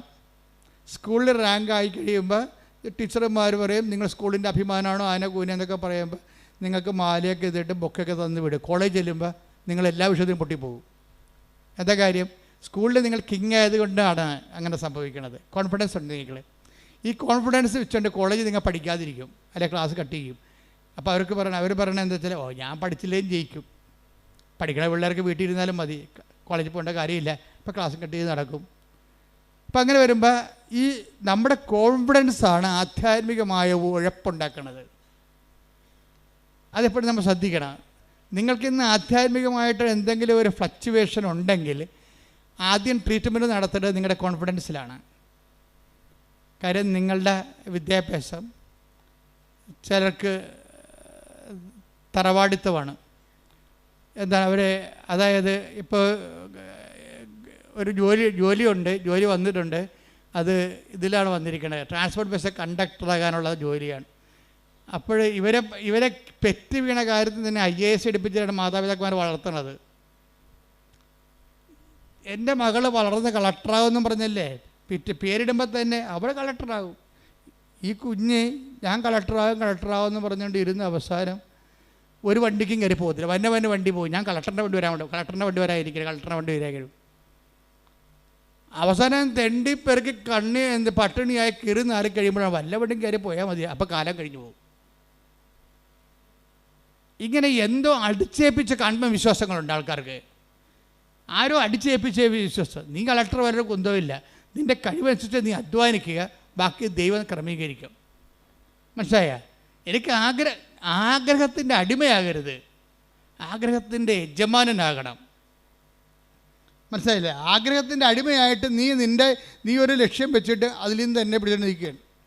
ഞാൻ ചില ഈ 12 പ്രാവശ്യമൊക്കെ OIT എഴുതുമ്പോൾ പറഞ്ഞു എൻ്റെ മകളെ 12 പ്രാവശ്യമായി, ആരോ പറഞ്ഞ് നിൻ്റെ തലയെ കയറ്റിയതാണ്, നീയും കെട്ടിയവരും കൂടി കാനഡയിൽ താമസിക്കുമെന്ന്. അപ്പോൾ അതിൻ്റെ സ്വപ്നം കൊണ്ട് നടക്കുകയാണ്. ശരിക്കും ഞാനിതിനൊന്നും എതിർക്കണില്ല. പക്ഷേ യാഥാർത്ഥ്യ ബോധം എന്ന് പറയണത് ഇറ്റ് ഈസ് നോട്ട് കോമൺ. അതൊരു കോമൺ സെൻസാണ് വേണ്ടത്. കോമൺ സെൻസ് ഒന്നും ഇപ്പോൾ കോമൺ അല്ലെന്നല്ലേ പറയണത്. യാഥാർത്ഥ്യബോധം, ഏറ്റവും കൂടുതൽ യാഥാർത്ഥ്യബോധം കുറവുള്ളത് പെൺപിള്ളേർക്കാണ്. ഞാൻ ഇത്രയും നാൾ വന്നിട്ടുള്ള യാത്രയിൽ എനിക്ക് മനസ്സിലാക്കി ഏറ്റവും കുറവ് യാഥാർത്ഥ്യബോധമുള്ളത് പെൺപിള്ളേർക്കാണ്. അവർ ഒന്ന് പറഞ്ഞാലും മനസ്സിലാകത്തില്ല, അവർക്ക് ഒന്ന് പറഞ്ഞാൽ മനസ്സിലാകത്തില്ല. എന്ന് വെച്ചാൽ നിങ്ങൾ ഡിഗ്രഡേറ്റ് ചെയ്യണമെന്നല്ല ഞാൻ പറയണത്. നിങ്ങളെ ഒരു സാമാന്യ ബുദ്ധി ഈ വിഷയത്തിൽ കാണിക്കണം. കലിബർ കടന്നു വന്നിട്ടുള്ള മാർഗങ്ങൾ, അല്ലാതെ ഓരോരുത്തരും പോയി അവരെപ്പോലെ ആകാൻ വേണ്ടി ആനയെപ്പോലെ വീർപ്പിക്കാൻ നിൽക്കരുത്. കാര്യം തവള വീർത്താലും ആന വീർത്താലും കുറച്ച് കഴിയുമ്പോൾ ഇതെല്ലാം ചത്ത് പിരിഞ്ഞ് മണ്ണോടായി തീരും. നമ്മളെപ്പോഴും ശ്രദ്ധിക്കേണ്ടത് ഉറപ്പ് വരുത്തേണ്ട ഒരു സാധനം മാത്രമേ ഉള്ളൂ. എന്താണ്? ദൈവം. നിന്നോട് കൂടെയുള്ള ദൈവത്തിൻ്റെ സാന്നിധ്യമാണ് നീ ഉറപ്പ് വരുത്തേണ്ടത്. ഇപ്പം നീ എന്താ ചെയ്യണമെന്നറിയാവോ? നീ ആദ്യം ഉറപ്പ് വരുത്തണത് നിൻ്റെ ലക്ഷ്യങ്ങൾ ഉറപ്പ് വരുത്തിയിട്ട് ദൈവത്തെ അതിനു വേണ്ടി ഉപയോഗിക്കുകയാണ് ചെയ്യണത്. മനസ്സിലായോ? നീ ആദ്യം ഉറപ്പ് വരുത്തേണ്ടത് എന്തിനാണ്? നീ ആദ്യം ഉറപ്പ് വരുത്തേണ്ടത് നിൻ്റെ ലക്ഷ്യങ്ങളല്ല. ആർക്കും ആഗ്രഹങ്ങളൊക്കെ ഉണ്ടാകത്തില്ലേ? അപ്പോൾ അതിൻ്റെ അടിമയായിട്ട് ജീവിച്ചിട്ട് വല്ല കാര്യമുണ്ടോ? അതിൻ്റെ യജമാനനായിരിക്കണം. ആ യജമാനനാകുമ്പോൾ എങ്ങനെയാകണത്? ദൈവം ആഗ്രഹിക്കുന്ന വഴികളിലേക്ക് ഞാൻ പോകും. കർത്താവിൻ്റെ മുമ്പിൽ തുറന്നു വെക്കണം. കർത്താവേ, എനിക്കൊന്ന് ഭക്ഷണം കഴിക്കണം, നീ എനിക്ക് തന്നൊരു മാന്യതയിൽ ഇവിടെ ജീവിക്കണം. മാന്യമായ ജീവിതം അത് നമുക്ക് ദൈവത്തോട് ന്യായമായിട്ട് ചോദിക്കാവുന്ന കാര്യമാണ്. എന്താണ് മാന്യമായ ജീവിതം? മാന്യതയെന്ന് പറഞ്ഞ സമയത്ത് ബൈബിൾ ഒത്തിരി പ്രാവശ്യം ഉപയോഗിക്കുന്ന വാക്കാണ്. അവയവങ്ങൾക്ക് പോലും മാന്യത എന്നൊക്കെ പറഞ്ഞ് ബൈബിൾ ഉപയോഗിക്കുന്നുണ്ട്. അപ്പോൾ ദൈവത്തോട് നമുക്ക് ചോദിക്കാം, മാന്യമായ ജീവിതം, എനിക്കൊരു മാന്യമായ ജീവിതം തരണം. അല്ലാതെ നീ എന്ത് ചെയ്യണം? ദൈവത്തിനൊരു ഒരു സംഭവം ഇട്ടിട്ട് വരച്ച് അമ്മ ടെക്ക് ചെയ്യുക കർത്താവ്, അമ്മ ടെക്ക് ചെയ്യുക കർത്താവ്, അമ്മ ടെക്ക് ചെയ്യുക കർത്താവ് എന്ന് പറഞ്ഞുകൊണ്ടിരിക്കുക. അതല്ല ഉടമ്പടി എന്ന് പറയണത്. ഉടമ്പടി നിനക്ക് ന്യായമായി ചോദിക്കാവുന്ന എന്താണ്? മാന്യമായ ജീവിതം. അത് ചോദിക്കാം. അത് കറക്റ്റായിട്ട് കിട്ടിയിരിക്കും. എന്താ കാര്യം എന്നറിയാമോ? അതിന് പ്രൊവിഷനുണ്ട്. എന്താ കാര്യം? ദൈവത്തിൻ്റെ സൃഷ്ടികളിൽ ഏറ്റവും നല്ലവണ്ണം മാന്യതയുള്ളത് മനുഷ്യനെയാണ്. അതുകൊണ്ടാണ് മാന്യമായ ജീവിതം നമുക്ക് അവകാശമായിരിക്കുന്നത്. അത് നമ്മുടെ അവകാശമാണ്. ഇപ്പം നമുക്ക് ഇപ്പോൾ ഒരു കുഴിയാന എന്ന് പറഞ്ഞു കഴിഞ്ഞാൽ അതിനെന്താണ്? കുഴിയാന സാധനമില്ലേ, കണ്ടിട്ടുണ്ടോ? അപ്പം അത് പോകുമ്പോൾ അതിനെ ഉറുമ്പിട്ട് കൊടുക്കുമ്പോൾ അതുടനെ അതിനെ അടിച്ച് മണ്ണ് തെറിപ്പിച്ചിട്ട് അതിന് കുഴിയിലാണ് താമസിക്കണത്, അല്ലേ? കുഞ്ഞു കുഴിയിലാണ് താമസിക്കുന്നത്. പക്ഷേ ആന താമസിക്കണത് എവിടെയാണ്? കൊട്ടിലാണ് താമസിക്കുന്നത്. അപ്പോൾ കുഴിയും കൊട്ടിലും തമ്മിൽ വ്യത്യാസമില്ലേ? അപ്പം ആനക്കൊരു മാന്യതയുണ്ട്. അതുകൊണ്ടാണ് കൊട്ടിൽ വരണത്. കുഴിയാനക്കയുടെ മാന്യതേനെ കുഴിയിൽ താമസിക്കണം. ഇതുപോലെ തന്നെയാണ് വല്ല പാമ്പ്, അതുപോലെ തന്നെ ഉള്ള ജീവികളൊക്കെ ചിലതൊക്കെ അളയെ താമസിക്കും. ഇപ്പം മനുഷ്യൻ താമസിക്കുന്ന ആടാണെങ്കിൽ അളയിലല്ല ആലയിലാണ് താമസിക്കുന്നത്. അവിടെ വ്യത്യാസം കണ്ട? ആടിന് ആല, അതുപോലെ തന്നെ ആനയ്ക്ക് കൊട്ടിൽ, രാജാവാണെങ്കിൽ കൊട്ടാരത്തിൽ താമസിക്കും. മാന്യത മാറി. ഇതുപോലെ മനുഷ്യൻ എന്തുകൊണ്ടാണ് വീട്ടിൽ താമസിക്കുന്നത്? മനുഷ്യൻ്റെ വീടാണ്, ഭവനം. ഒത്തിരിയേറെ ആന്തരികമായ അർത്ഥങ്ങളുള്ളതാണ് ഭവനം. അവിടെ എന്തുകൊണ്ടാണ് താമസിക്കുക വെച്ച് കഴിഞ്ഞാൽ അവൻ ദൈവത്തിൻ്റെ ഛായയിൽ സൃഷ്ടിക്കപ്പെട്ടത് കൊണ്ടാണ്. അതാണ് മാന്യത എന്ന് പറയുന്നത്. അപ്പോൾ ആദ്യമേ തന്നെ ദൈവം നമ്മുടെ മാന്യത ഫിക്സ് ചെയ്യുന്നുണ്ട്. എന്ന് വെച്ചാൽ നമ്മുടെ എല്ലാ അവകാശങ്ങളും ഫിക്സ് ചെയ്യുകയാണ്. നമ്മുടെ എല്ലാ അവകാശങ്ങളും, ഈ ജീവിതത്തിനും വരാൻ പോണ ജീവിതത്തിനും വേണ്ടിയുള്ള എല്ലാ റൈറ്റുകളും കോൺസ്റ്റിറ്റ്യൂഷണലൈസ് ചെയ്തിരിക്കുകയാണ്. അവൻ്റെ ഛായയിൽ സൃഷ്ടിച്ചെന്ന് പറയുമ്പോഴേ ദൈവം മനുഷ്യനെ അവൻ്റെ ഛായയിൽ സൃഷ്ടിച്ചു എന്ന് വെച്ച് കഴിഞ്ഞാൽ ഇതിൻ്റെ മാന്യത മെയിൻറ്റെയിൻ ചെയ്യാനുള്ള എല്ലാ ഇൻഫ്രാസ്ട്രക്ചറും അവൻ ആർജിക്കാൻ ദൈവം അവനെ സഹായിക്കും. അതുപോലെ മാന്യത സുരക്ഷയാണ്. ആദ്യമേ തന്നെ ഒരു ജനറ്റിക്കൽ കോൺസ്റ്റിറ്റ്യൂഷനിൽ വന്നിരിക്കുന്നത് മനുഷ്യൻ്റെ മാന്യതയുടെ സുരക്ഷയാണ്.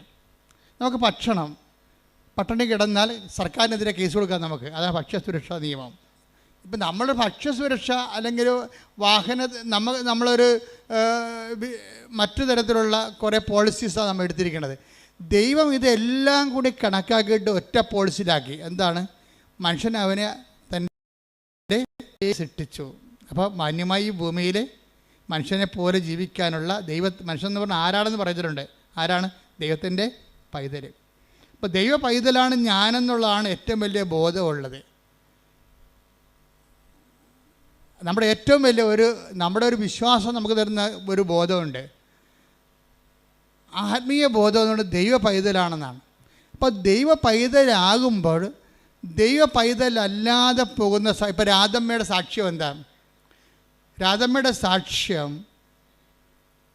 രാധമ്മയുടെ ഒന്നാമത്തെ അനുഭവം എന്താണ്?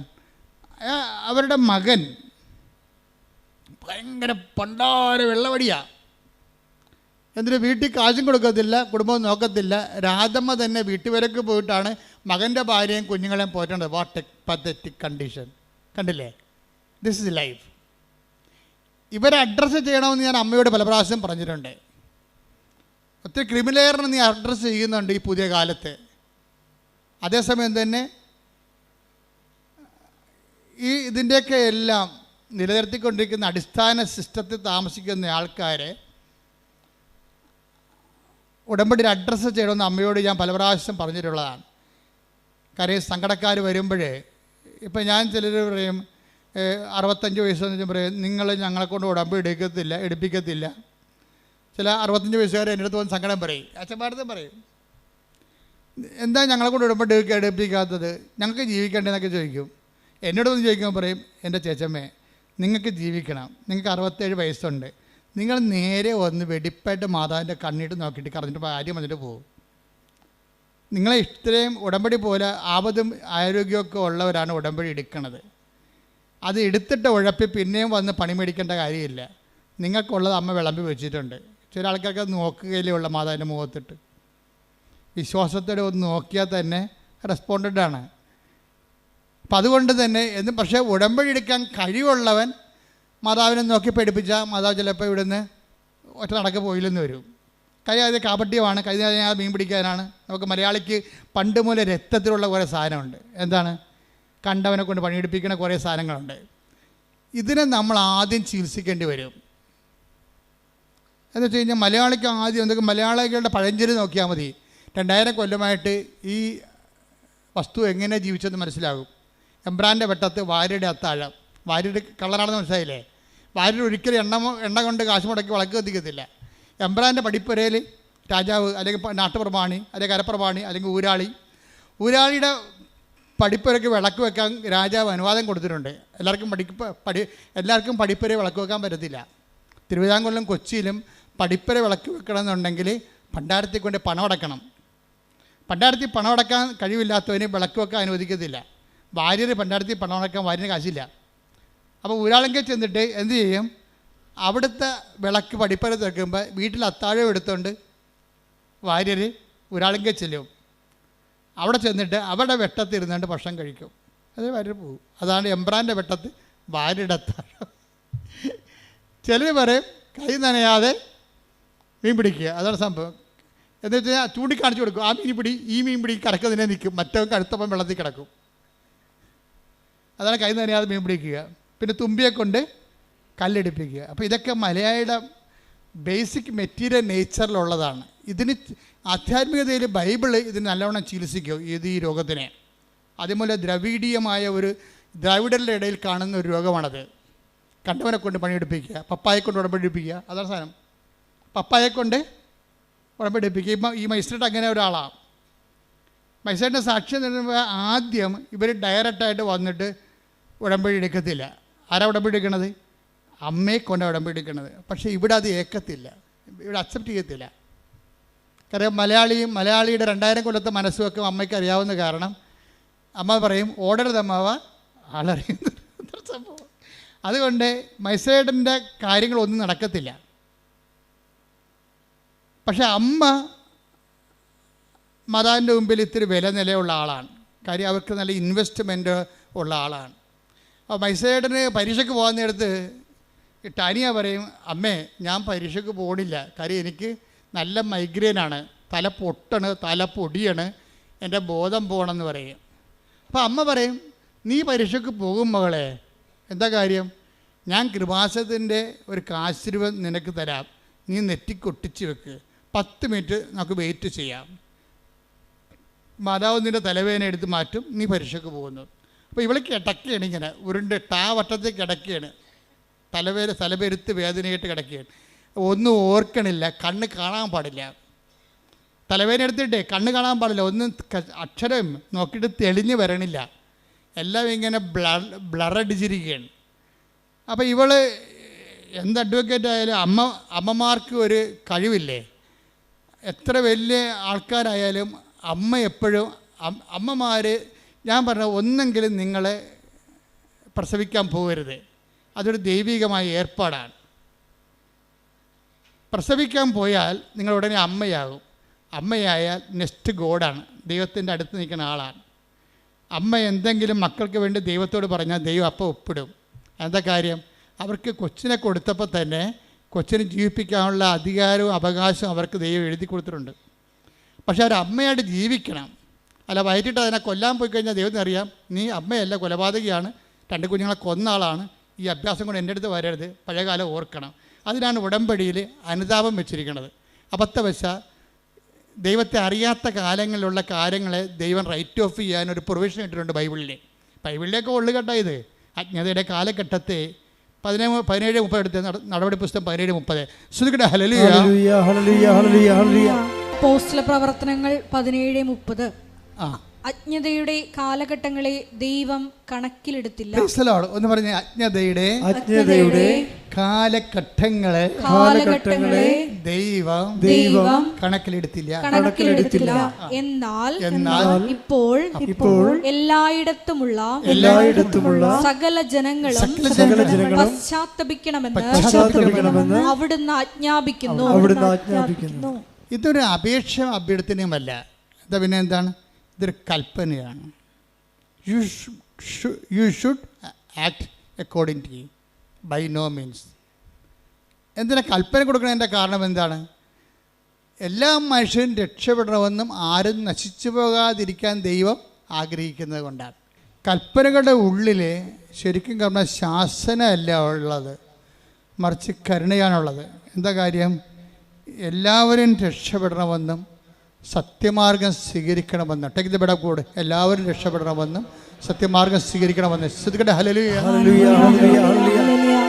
1 തിമോത്തി 2:4 എല്ലാവരും രക്ഷിക്കപ്പെടണമെന്നും എല്ലാവരും രക്ഷിക്കപ്പെടണമെന്നും സത്യം അറിയണമെന്നും ആണ് അവിടുന്ന് ആഗ്രഹിക്കുന്നത്. എന്തെന്നാൽ ഒരു ദൈവമേയുള്ളൂ, ദൈവത്തിനും മനുഷ്യർക്കും മധ്യസ്ഥനായി ഒരുവനേയുള്ളൂ, മനുഷ്യനായ യേശുക്രിസ്തു. അപ്പോൾ ഇത് അതായത് ആരും നശിച്ചു പോകാതിരിക്കാനും എല്ലാവരും രക്ഷപ്പെടാനും സത്യമാർഗം സ്വീകരിക്കാനും വേണ്ടിയാണ് ഈ കൽപ്പന ദൈവം കൊടുത്തിരിക്കുന്നത്. അപ്പോൾ കൽപ്പനയുടെ അകത്തെല്ലാം രക്ഷയെ വെച്ചിട്ടാണ് കൊടുത്തിരിക്കുന്നത്. അല്ല നിങ്ങൾ മാതാപിതാക്കന്മാരെ ബഹുമാനിക്കുന്നു, അല്ല വ്യഭിചാരം ചെയ്യുന്നില്ല, അല്ലെ കള്ളസാക്ഷ്യം പറയുന്നില്ല, അല്ലെ കർത്താവിൻ്റെ ദിവസം ആചരിക്കുന്നു, അതിൽ തന്നെ ഒരു ലക്ഷ്യവുമില്ല. അതിനകത്തുള്ള ദൈവിക ലക്ഷ്യം എല്ലാവരും രക്ഷപ്പെടണമെന്നുള്ള ദൈവത്തിൻ്റെ ആഗ്രഹമാണ്. അതാണ് വിഷയം. എല്ലാവരും. അപ്പോൾ കൽപ്പന ആർക്ക് വേണ്ടിയുള്ളതാണ്? ക്രിസ്ത്യാനിക്ക് വേണ്ടി മാത്രമുള്ളതല്ല. അതാണ് വിഷയം.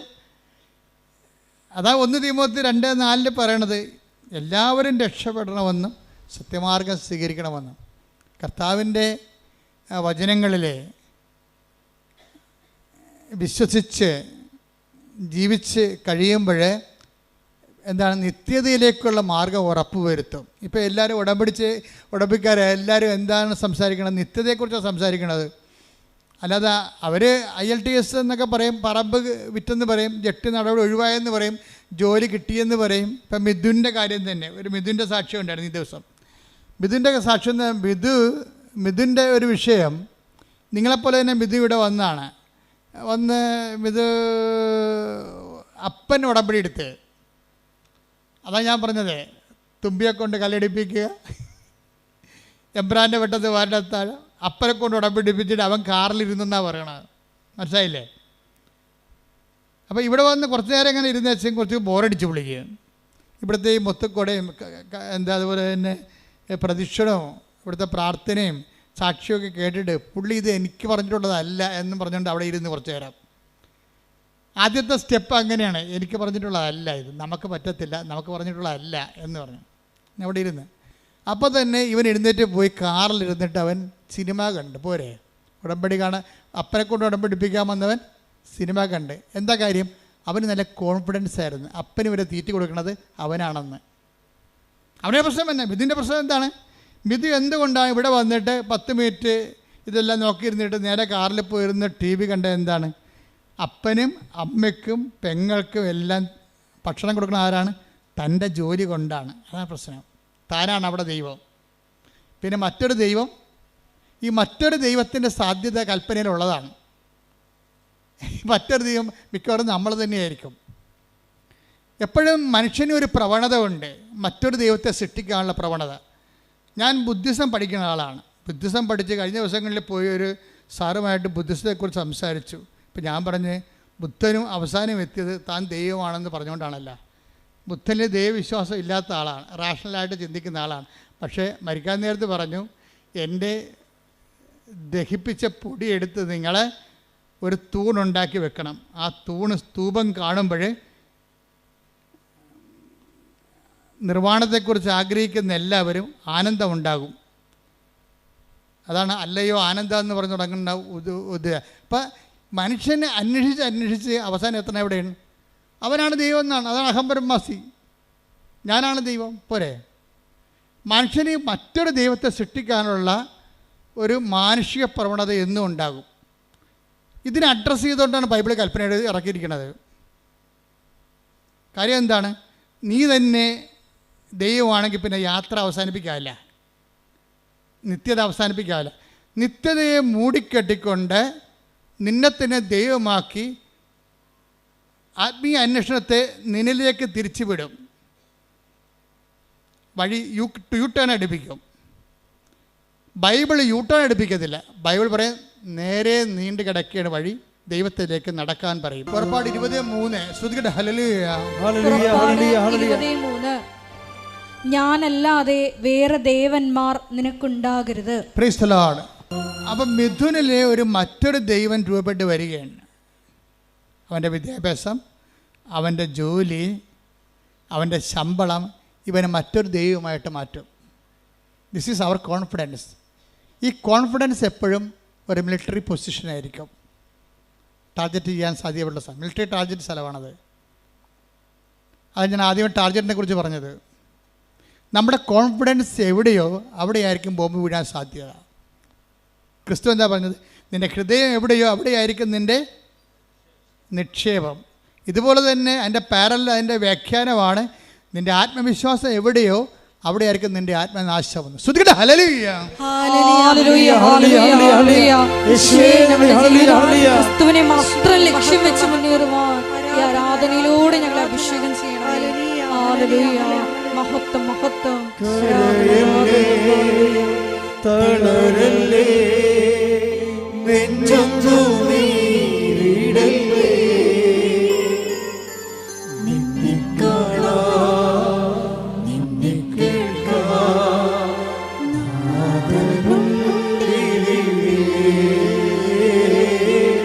ആരാധന ചെയ്യാം. പരിശുദ്ധ പരമ ദിവ്യകാരുണ്യത്തിന്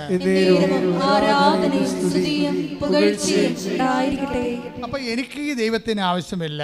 വീട്ടിൽ അപ്പന് വരെ ചിലവ് കൊടുക്കുന്ന ദൈവം ഞാനാണ്. മനസ്സിലായി? അതാണ് വിഷയം. അപ്പോൾ ഈ വേറെ ദൈവത്തെ ആത്മവിശ്വാസത്തിൻ്റെ ഒരു പ്രശ്നം എന്താ?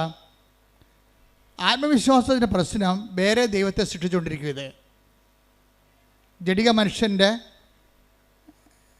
ഒരു സ്വാഭാവിക ജൈവ പ്രവണതയാണ്. ഈ ആത്മവിശ്വാസം വേറെ ദൈവത്തെ സൃഷ്ടിച്ചുകൊണ്ടിരിക്കാം. വേറെ ദൈവത്തെ സൃഷ്ടിച്ചുകൊണ്ടിരിക്കണത് തന്നെയല്ല, അത് ചില സമയത്ത് നീ തന്നെയായിരിക്കും ആ ദൈവം, അല്ലെങ്കിൽ നിൻ്റെ പ്രൊഫസറായിരിക്കും നിൻ്റെ ദൈവം. കാര്യം ഈ മനുഷ്യന്മാർക്ക് എപ്പോഴും ആരാധന വാസന ഉള്ളതാണ്. ആരാധന വാസന, ഈ ആരാധന വാസന ദൈവം മനുഷ്യരിൽ വെച്ച് കൊടുത്തിരിക്കണത് എന്തുകൊണ്ടാണ്? അതൊരു ആരാധന വാസന ഒരു ജന്മവാസനയാണ്.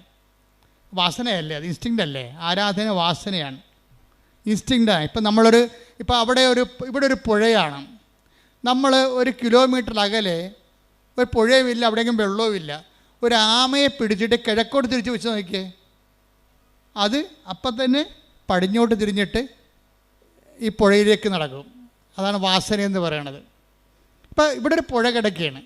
കിഴക്ക് വശത്ത് നമ്മുടെ ആനയെ ഒരു കിലോമീറ്റർ അകലെ ഒരു ആമയെ പിടിച്ചിട്ട് കിഴക്കോട്ട് നോക്കിച്ച് വെക്കും അത്. അപ്പോൾ എന്ത് ചെയ്യും? ആമ ഓട്ടോമാറ്റിക്കായിട്ട് പടിഞ്ഞോട്ട് തിരിയും. വെള്ളമുള്ള സ്ഥലത്തേക്ക് തിരിയാനുള്ള ഒരു വാസനയുണ്ട്.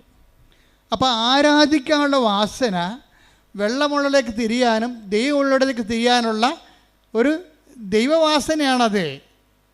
പക്ഷേ ദൈവവാസന ഡൈവേർട്ട് ചെയ്യപ്പെട്ട് കഴിഞ്ഞാൽ വേറെ ദൈവങ്ങൾ ഉത്ഭവിപ്പിക്കാൻ തുടങ്ങും. ചിലപ്പോൾ നിൻ്റെ കെമിസ്ട്രി പ്രൊഫസറൊക്കെ നിൻ്റെ ദൈവം, എന്താ കാര്യം? നീ ഒരു മനുഷ്യനെ ആഗ്രഹിക്കുന്ന എല്ലാ ക്വാളിറ്റിയും അവനിലുണ്ട്.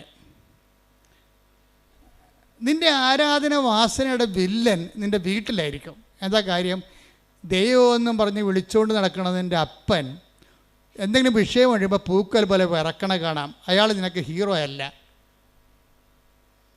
അതുകൊണ്ട് നിൻ്റെ മനസ്സ്, അരക്ഷിതമായ നിൻ്റെ മനസ്സ് ഒരു പ്രശ്നങ്ങളുടെ മുമ്പിൽ വിറക്കാത്ത ഒരു മനുഷ്യനെ തേടി നടക്കും, ഒരു സന്നിധാനത്തെ തേടി നടക്കും. അങ്ങനെ വരുമ്പോൾ ദൈവവിശ്വാസമില്ലാത്ത ഒരു പ്രൊഫസറിനെ കണ്ടുപിടിച്ചെന്ന് വിചാരിച്ചു, അല്ലെങ്കിൽ ഒരു പാർട്ടി സഖാവിനെ കണ്ടുപിടിക്കും. നീ അയാളെ ആരാധിക്കാൻ തുടങ്ങും. സത്യദൈവത്തെ നഷ്ടപ്പെടുന്ന അവിശ്വാസത്തിൻ്റെ വഴികളെക്കുറിച്ച് ഉടമ്പടിയിലുള്ളവർ ബോധവാന്മാരായിരിക്കണം. ശ്രദ്ധിക്കട്ടെ. ഹല്ലേലൂയ, ഹല്ലേലൂയ, ഹല്ലേലൂയ, ഹല്ലേലൂയ, ഉടമ്പടി എന്തുകൊണ്ട് ചില ആൾക്കാർക്ക് വൈകുന്നു എന്ന് വെച്ചാൽ, ആ ഉടമ്പടി അനുഗ്രഹം സ്വീകരിക്കാൻ വേണ്ടി മാത്രം നിങ്ങൾ യോഗ്യമായിട്ടില്ല. That's A point. മനസ്സിലായില്ലേ? ഉടമ്പടി, എൻ്റെ പോയിൻ്റ് എന്താണ്? ചിലർക്ക് ദൈവത്തിൻ്റെ കമ്മ്യൂണിക്കേഷൻ എന്തുകൊണ്ടാണ് ഇതുവരെക്കും റേഞ്ച് ഒക്കാത്തതിൻ്റെ കാര്യം വെച്ച് കഴിഞ്ഞാൽ, റേഞ്ച് ഒക്കാൻ വേണ്ടി മാത്രം നിങ്ങൾ അനുഗ്രഹം സ്വീകരിക്കാൻ വേണ്ടി മാത്രം നിങ്ങൾ റേഞ്ചുള്ള സ്ഥലത്തല്ല നിൽക്കണത്. ദൈവം നിങ്ങളെ പതുക്കെ പതുക്കെ അമ്മയിലൂടെ അപ്പനിലൂടെയൊക്കെ കൊണ്ടു നല്ല ജീവിത അനുഭവങ്ങളിലൂടെ, രണ്ടും ആയാണ് അപ്പ അമ്മ അനുഭവങ്ങൾ. ഈ മൂന്ന് ആൾക്കാരും ദൈവത്തിൻ്റെ കൈകളാണ്. നിങ്ങൾ തള്ളി കൊണ്ടുവന്ന് റേഞ്ചുള്ള സ്ഥലത്ത് നിർത്തും. മിഥുൻ്റെ പണി പോയി. അതാണ് വിഷയം. മിഥുന് ഇപ്പം നേരത്തെ എന്താ പറഞ്ഞത്? ഈ ഉടമ്പടി എടുക്കാൻ വേണ്ടി വന്ന മിഥുൻ പോയി വണ്ടിയായിരുന്നു, കാറിലിരുന്ന് കണ്ട സിനിമ കണ്ട കാര്യം എന്താ? അപ്പന് വരെ അവന് നല്ല ജോലിയുണ്ട്, നല്ല ശമ്പളമുണ്ട്, നാട്ടിൽ തന്നെ 1 ലക്ഷം രൂപ അടുത്ത് ശമ്പളം ഉണ്ടാവും. അപ്പോൾ വീട്ടിൽ പണം കൊടുക്കണ ആർക്കാണ്? ഇവർ അന്നു വേണ്ട ആഹാരം ഇത് ഞങ്ങൾക്ക് തരണമെന്ന് അപ്പം മുട്ടയെന്ന് പ്രാർത്ഥിക്കുമ്പോൾ അവനവിടെ കിടക്കുക, വീഡിയോ കാണുക വല്ലതായിരിക്കും, അല്ലെങ്കിൽ ആർക്കെങ്കിലും മെസ്സേജ് വിട്ടുകൊണ്ടിരിക്കുകയാണ്. കാര്യം എന്താ? അന്നു വേണ്ട ആഹാരം കൊടുക്കുന്ന ദൈവം അവനാണ്. എപ്പോഴും നമ്മൾ ശ്രദ്ധിക്കേണ്ട വിഷയമാണ്. ഒന്ന് ഉറങ്ങിയതുകൊണ്ട് നേരം വിളിക്കത്തില്ല. ഇപ്പോഴീ കാലാവസ്ഥ ഇപ്പം സേഫാണ് വിചാരിച്ചുകൊണ്ട് നാളെ അത് സേഫാണെന്ന് നിർബന്ധമില്ല. ദൈവത്തെ കൂടാതെ ഈശോ പറഞ്ഞിട്ടുണ്ട്.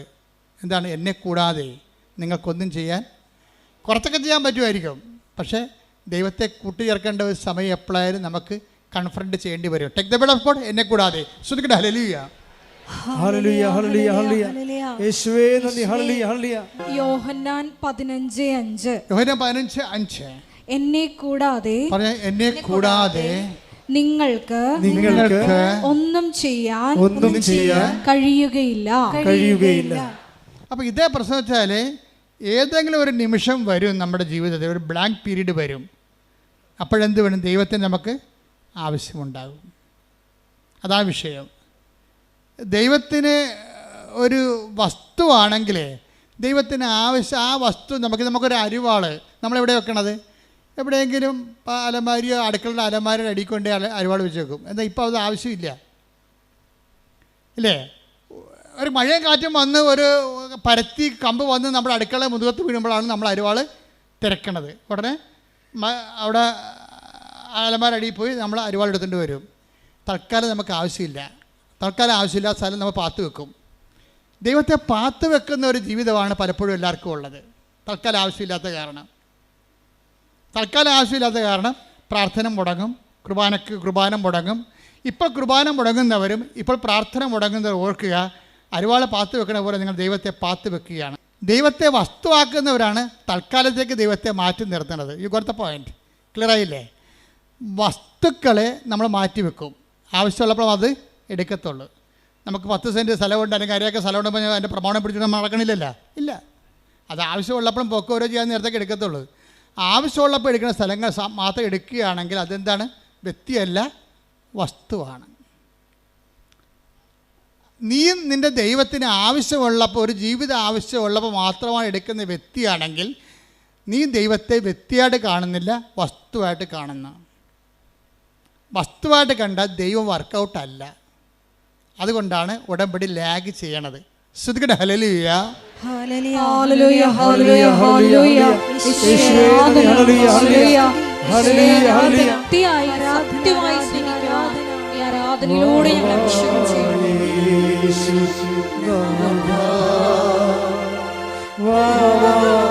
സ്നേഹ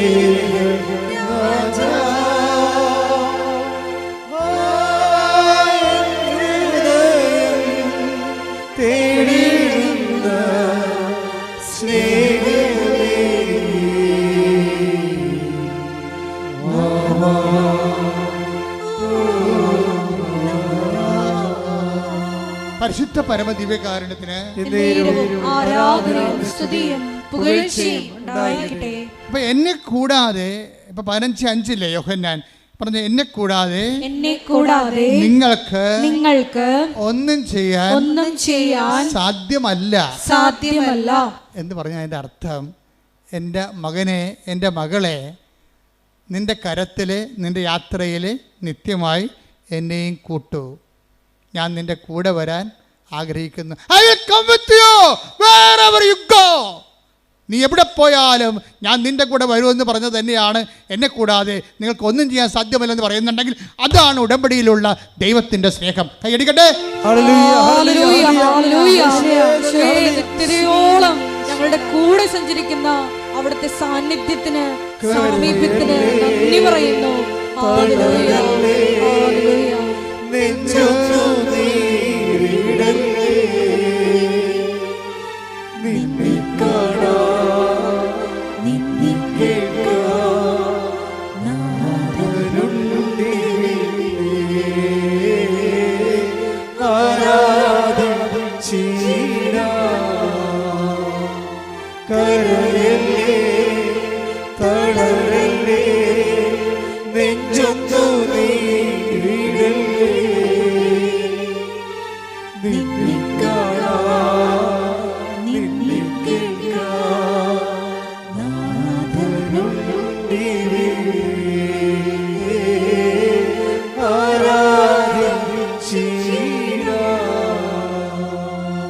നമ്മളാരും ദൈവത്തിൻ്റെ കൈക്ക് പിടിക്കാൻ നടക്കണമെന്ന് ദൈവം പറയണില്ല. ഇപ്പം മിഥുനില്ലേ, മിഥുനെ സംബന്ധിച്ചിടത്തോളം മിഥുനിപ്പോൾ ഇവിടെ ഉടമ്പടി എടുത്തില്ല, അവൻ കാറിൽ പോയിരുന്നൊരു സിനിമ കണ്ടു എന്ന് പറഞ്ഞുകൊണ്ട് അയാളൊരു നോൺ പ്രാക്ടീസിങ് കാത്തലിക്കൊന്നും അല്ല. അയാൾ അത്യാവശ്യം കൊന്തയിലുള്ള ആളാണ്, വീട്ടിലൊക്കെ പ്രാർത്ഥന കൂടുന്ന ആളാണ്, അതിനെതിരിപ്പൊന്നുള്ള ആളല്ല. ദൈവത്തിൻ്റെ കരം പിടിച്ച് നടക്കാത്ത ആളൊന്നുമല്ല. പക്ഷേ എന്താ പ്രശ്നം വെച്ച് കഴിഞ്ഞാൽ, നിങ്ങൾ ദൈവത്തിൻ്റെ കരം പിടിച്ചിട്ടുണ്ടെന്ന് ദൈവത്തിന് തോന്നിയിട്ടില്ല. അതാണ് പ്രശ്നം. നമ്മൾ പ്രാർത്ഥിക്കുന്നു, പക്ഷേ പ്രാർത്ഥിക്കുന്നതായിട്ട് നമ്മൾക്കത് തോന്നണില്ല. മനസ്സിലായില്ലേ? നമ്മൾ പള്ളിയിൽ പോകുന്നതായിട്ടും കുർബാന കൂടുന്നതായിട്ടും നമ്മൾക്കത് തോന്നണില്ല. എന്താ കാര്യം? നിങ്ങളത് സ്പിരിച്വൽ ഫ്രിജിഡിറ്റിയിലാണ്. You are a spiritual frigidity. ഇതിനാദ്യം വേണ്ടത് അവയർനെസ്. സ്പിരിച്വൽ ഫ്രിജിഡിറ്റി, ആധ്യാത്മിക ശൈത്യത്തെ അതിജീവിക്കാനുള്ള ആദ്യ മാർഗമെന്ന് പറയുന്നത് അവയർനെസ്സാണ്. എന്താണ്? ഞാൻ ചെയ്യുന്ന കാര്യത്തിൽ എൻ്റെ മനസ്സ് ഉറപ്പിക്കണം. നിങ്ങളിവിടെ ആയിരിക്കാണ്, ഉടമ്പടി എടുത്തിരിക്കുന്ന ആളാണ്. ഇപ്പം ചില ആൾക്കാർക്കൊക്കെ ഉടമ്പടിയെക്കുറിച്ച് വല്ലാത്ത കോൺഷ്യസാണ്. എന്താ കോൺഷ്യസ്? അവബോധമാണ്. എന്താ കാര്യം വെച്ച് കഴിഞ്ഞാൽ, അവരിപ്പോൾ ഒരു അപകടം ഉണ്ടായാൽ, ഞാൻ ഇപ്പോഴും ഓർക്കും, ഒരു ആങ്ങളെ ഉടമ്പടി എടുത്ത്, ഒരു പെങ്ങൾ ഉടമ്പടി എടുത്തതാണ്. അപ്പോൾ ഉടമ്പടി എടുത്ത് അവളങ്ങനെ ഉടമ്പടി ജീവിക്കുകയാണ്. വേറെ എന്തോ കാര്യത്തിന് വേണ്ടി, അവൾക്ക് വേണ്ടി, ഭർത്താവിന് വേണ്ടിയൊക്കെയാണ് ഉടമ്പടി എടുത്തിരിക്കുന്നത്. പക്ഷെ അവൾക്ക് ഉടമ്പടിയാണെന്ന് അവൾക്ക് അവയർനെസ് ഉണ്ട്. പക്ഷേ കുറച്ച് കഴിഞ്ഞപ്പോൾ ഒരു ഭയങ്കര ഫോൺ കേട്ടോ. അവൾ ഫോൺ എടുത്ത് നോക്കിയപ്പോൾ കൂട്ടുകാരത്തി വിളിച്ചിരിക്കുകയാണ്. എടി, നിൻ്റെ ആങ്ങളയെ വണ്ടി ഇടിച്ചെന്ന് പറഞ്ഞ്. ആ വണ്ടി കണ്ട ആങ്ങളും ഉണ്ടെന്ന് അറിയാൻ പറ്റത്തില്ല, നീ പേടിക്കാൻ പറയുകയല്ല, നീ പ്രാർത്ഥിക്കാൻ പറയണമെന്ന് പറഞ്ഞ് അവർ ഫോൺ കട്ട് ചെയ്തു. ഫോൺ കട്ട് ചെയ്യണമെങ്കിൽ ഇവളൊരു കാര്യം പറയും, എൻ്റെ ആങ്ങളൊക്കെ ഒരു ചുക്ക് സംഭവിക്കത്തില്ല, ഞാൻ ഉടമ്പടി എടുത്തതാണെന്ന്. ഇതാണ് കവനൻ്റ് കോൺഷ്യസ് എന്ന് പറയണത്. Covenant conscious. ഉടമ്പടി എടുക്കുമ്പോൾ നിങ്ങളുടെ കയ്യിൽ ഞാൻ എപ്പോഴും തരികയില്ലേ. ഇപ്പം ചില ആൾക്കാർ എന്നെ കണ്ടു കഴിയുമ്പോൾ ആൾക്കാർ ചോദിക്കുക, അച്ഛാ ഇത് കണ്ട അച്ഛാ, ഉടമ്പടി കാശുരൂപയില്ല, ഞാൻ കൊച്ചു കാശ് കൊണ്ട് നടക്കണമെന്ന് പറയും. ഞാൻ പറഞ്ഞു, കൊച്ചു ഉടമ്പടി കാശുരൂ എന്ത് ചെയ്യും? അപ്പം മിണ്ടത്തില്ല. അതെന്താ കാര്യം? അവർ മകൾക്ക് കൊടുത്തതാണേ, നമുക്കത് കൈമാറ്റം ചെയ്യാൻ പറ്റത്തില്ല. ഉടമ്പടി കാശുരൂപം പോയാൽ നിങ്ങളുടെ മുമ്പിൽ ഉടമ്പടി കാശ് ഇനി വേണമെങ്കിൽ ഉടമ്പടി എടുക്കാനേ പറ്റത്തുള്ളൂ. അല്ല എന്തെങ്കിലും ഒരു വസ്തു തരികയല്ല. ഉടമ്പടി നിങ്ങളുടെ നെഞ്ചത്ത് കിടക്കുമ്പോൾ, ആ കാശ് നിങ്ങളുടെ നെഞ്ചത്ത് കിടക്കുമ്പോൾ നിങ്ങൾ ഉടമ്പടിയാണ്. അത് ഒരു ഓർമ്മയാണ്. നിങ്ങൾക്കറിയാവില്ല, ക്രിസ്ത്യാനിറ്റിയിലെല്ലാം വർക്കിംഗ് കണ്ടീഷനിലായിരിക്കുന്നത് ഓർമ്മ സ്റ്റേജിലാണ്. ഓർമ്മയെ ഉണർത്തുക എന്നുള്ളതാണ് വിശ്വാസിയുടെ നടപടിക്രമങ്ങളുടെ പ്രധാന ലക്ഷ്യം. ഓർമ്മയെ ഉണർത്തിക്കഴിഞ്ഞാൽ ഉടനെ അഭിഷേകവും ആത്മശക്തിയുമായിട്ട് ഇത് കൺവേർട്ട് ചെയ്യും. ക്രിസ്ത്യാനിറ്റി മൊത്തം ഒരു ഓർമ്മയിലാണ് നിൽക്കുന്നത്. അതിൻ്റെ ഫോം എന്താണ്? What is form? ഇതൊരു മെമ്മറി ഫോമിലുള്ളതാണ്. ഓർമ്മയെ ഉണർത്താൻ പറ്റിയ ഏറ്റവും ടോപ്പായിട്ടുള്ള ആക്ടിവേഷൻ ഫോർമുലയാണ് മാസം എന്ന് പറയുന്നത്. ഓർമ്മ ഉണർത്തലാണ്. Do this in memory of me. ഇതെൻ്റെ ഓർമ്മ. എന്നെ സംബന്ധിച്ചിടത്തോളം ഭയങ്കര ഈ കുർബാന, ആൾക്കാരോട്ട് നടത്തുന്ന കുർബാന എന്ന് പറയുന്നത് ഒരു വല്ലാത്ത കുർബാനയാണ്. അത് ആഘോഷമാണ് ശരിക്കും. എന്തിനാഘോഷിക്കുന്നു? എൻ്റെ കർത്താവ് എനിക്ക് വേണ്ടി മരിച്ചതിനെ ഞാൻ ആഘോഷിക്കുകയാണ്. അതാണ് മരണം പ്രഖ്യാപനമാണ്. ജീസസ് ഡൈഡ് ഫോർ മീ എന്നാണ് ഞാൻ പറയുന്നത്. നമ്മളെല്ലാവരും പറയുന്നതാണ്. കർത്താവ് എനിക്ക് പകരക്കാരനായി മരിച്ചവനാണ്. ഞാൻ മരിക്കുന്നിടത്ത് എനിക്ക് പകരക്കാരനായി മരിച്ചു. അപ്പോൾ എനിക്കിനി മരണമില്ല. ഞാൻ നിത്യത വരെ കർത്താവിനെ കണ്ടെത്തും വരെ, കൂടെ ജീവിക്കും വരെ എനിക്കൊരു ജീവിതം ഞാൻ പങ്കിടുകയാണ്. അപ്പോൾ എൻ്റെ ത്വര എന്താണ്? എത്രയും വേഗം കർത്താവിൻ്റെ അടുത്തേക്ക് എത്തിച്ചേരാൻ. അതുകൊണ്ടാണ് ബൈബിൾ ചോദിക്കേണ്ടത്, മരണമേ നിൻ്റെ ദംശനം എവിടെ? ശ്രുതിക്കട്ടെ ഹല്ലേലൂയ. ശ്രുതിക്കട്ടെ ഹല്ലേലൂയ, ഹല്ലേലൂയ, ഹല്ലേലൂയ. യേശുവേ നന്ദി. ഹല്ലേലൂയ, ഹല്ലേലൂയ, ഹല്ലേലൂയ, ഹല്ലേലൂയ, ഹല്ലേലൂയ, ഹല്ലേലൂയ. 1 കൊരിന്തോസ് 15:55. 1 കൊരിന്തോസ് 15:55. മരണമേ നിന്റെ ദംശനം എവിടെ? മരണത്തെ ഒരു പാമ്പായിട്ടാണ് കാണുന്നത്. ഇപ്പം എന്ത് ചെയ്യും? അതിൻ്റെ വിഷപ്പല്ല് കർത്താവ് ഊരിക്കളഞ്ഞ്. Take the bed of God പറഞ്ഞേ. മരണമേ നിന്റെ ദംശനം എവിടെ? അടുത്ത വചനം. മരണത്തിന്റെ ദംശനം പാപവും, മരണത്തിന്റെ ദംശനം പാപവും, പാപത്തിന്റെ ശക്തി നിയമവുമാണ്. പാപത്തിന്റെ ശക്തി നിയമവുമാണ്. നമ്മുടെ കർത്താവായ യേശുക്രിസ്തു വഴി, നമ്മുടെ കർത്താവായ യേശുക്രിസ്തു വഴി നമുക്ക് വിജയം നൽകുന്ന ദൈവത്തിന് നന്ദി. അപ്പം നമുക്ക് വിജയം നൽകുന്ന ആരാണ്? ദൈവം. ആര് വഴിയാണ്? കർത്താവ് വഴി. അപ്പം നമുക്ക് വിജയം നൽകുന്ന ദൈവമാണെങ്കിൽ, അത് കർത്താവ് വഴിയാണെങ്കിൽ, ആ വിജയം നൽകുന്നത് കർത്താവ്, അത് വിജയം നൽകിയത് ഉടമ്പടി വഴിയാണ്. ശ്രുതിക്കട്ടെ ഹല്ലേലൂയ, ഹല്ലേലൂയ, ഹല്ലേലൂയ, ഹല്ലേലൂയ. പ്രവൃത്തികളിൽ ഈശോയെ അഭിവൃദ്ധി പ്രാപിക്കുവാൻ ഈ ആരാധനയിലൂടെ ഞങ്ങളെ അഭിഷേകം ചെയ്യണം.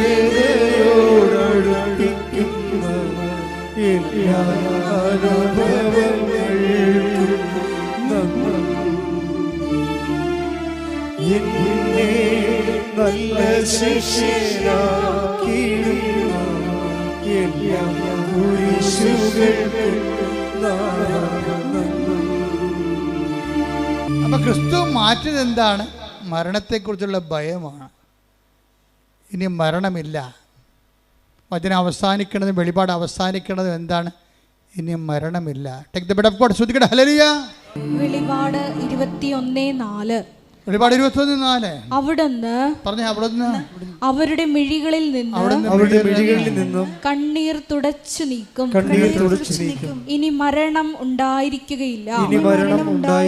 ഇനിമേൽ ദുഃഖമോ മുറവിളിയോ വേദനയോ ഉണ്ടാവുകയില്ല. പഴയതെല്ലാം കടന്നുപോയി. പഴയതെല്ലാം കടന്നു പോകുന്ന, ഇനി ദുഃഖം ഉണ്ടാകാതിരിക്കുന്ന ഒരു ടൈം. അപ്പോൾ നിങ്ങളോർക്ക് ഇത് എന്താണ് ആൾക്കാർ മരിക്കുന്നുണ്ടല്ലാന്ന്? ആൾക്കാർ മരിക്കുന്നു എന്ന് പറയുമ്പോൾ നിങ്ങൾക്കറിയാമല്ലോ ഈശോ എന്താ പറയണത്? നമ്മളെങ്ങനെ ഇവിടെ ജീവിക്കണത്? നമ്മളൊരു അവബോധത്തിൻ്റെ, അറിവിൻ്റെ അവബോധത്തിലാണ് ജീവിക്കണത്. അവബോധത്തിലാണ് അറിവ്, അറിവിലാണ് ആനന്ദം. അതുകൊണ്ടാണ് ഈശോ പറഞ്ഞത്, ഏകസത്യദൈവമായ നിന്നെയും നീ അയച്ച യേശുക്രിസ്തുവിനെയും അറിയുകയാണ് നിത്യജീവൻ. ഇപ്പം ക്രിസ്തു വന്നോടുകൂടിയാണ് നമ്മുടെ മരണത്തിൻ്റെ ഭയം മാറിയത്. എന്താ കാര്യം? അതെങ്ങനെ നമ്മൾ മനസ്സിലാക്കി? ഇപ്പം നിങ്ങളൊരു പണ്ട് നമ്മുടെ കോവിഡ് കാലത്ത് കുർബാന ചെല്ലിയതിന് അച്ഛനെയും കുർബാന കൂടിയ കപ്പേരനും ഈ ഗവൺമെൻറ് അറസ്റ്റ് ചെയ്തിട്ടുണ്ട്. ആ കേസ് ഇപ്പോഴും കിടപ്പുണ്ട് കോടതി. കുർബാന ചെല്ലിയതിന് അറസ്റ്റ് ചെയ്തിരിക്കുന്ന കേരളമാണിത്. ലോകത്ത് അങ്ങനെ ചെയ്യണമെന്ന് അറിയത്തില്ല. അച്ഛനെയും കപ്പേരെയും കുർബാന ചെല്ലിയതിന് അറസ്റ്റ് ചെയ്തിരിക്കുകയാണ്. പോലീസ് അടഞ്ഞിരുന്ന പള്ളി തുറന്ന് അകത്ത് കയറി അറസ്റ്റ് ചെയ്തു. കേസായി. മാസ്ക് വെക്കാത്തതിന് പോലീസ് ഓടിച്ചിട്ട് ആൾക്കാരുടെ മുഖത്തിന് അടിച്ചിട്ടുണ്ട് ഒരു കാലത്ത്, ഇല്ലേ?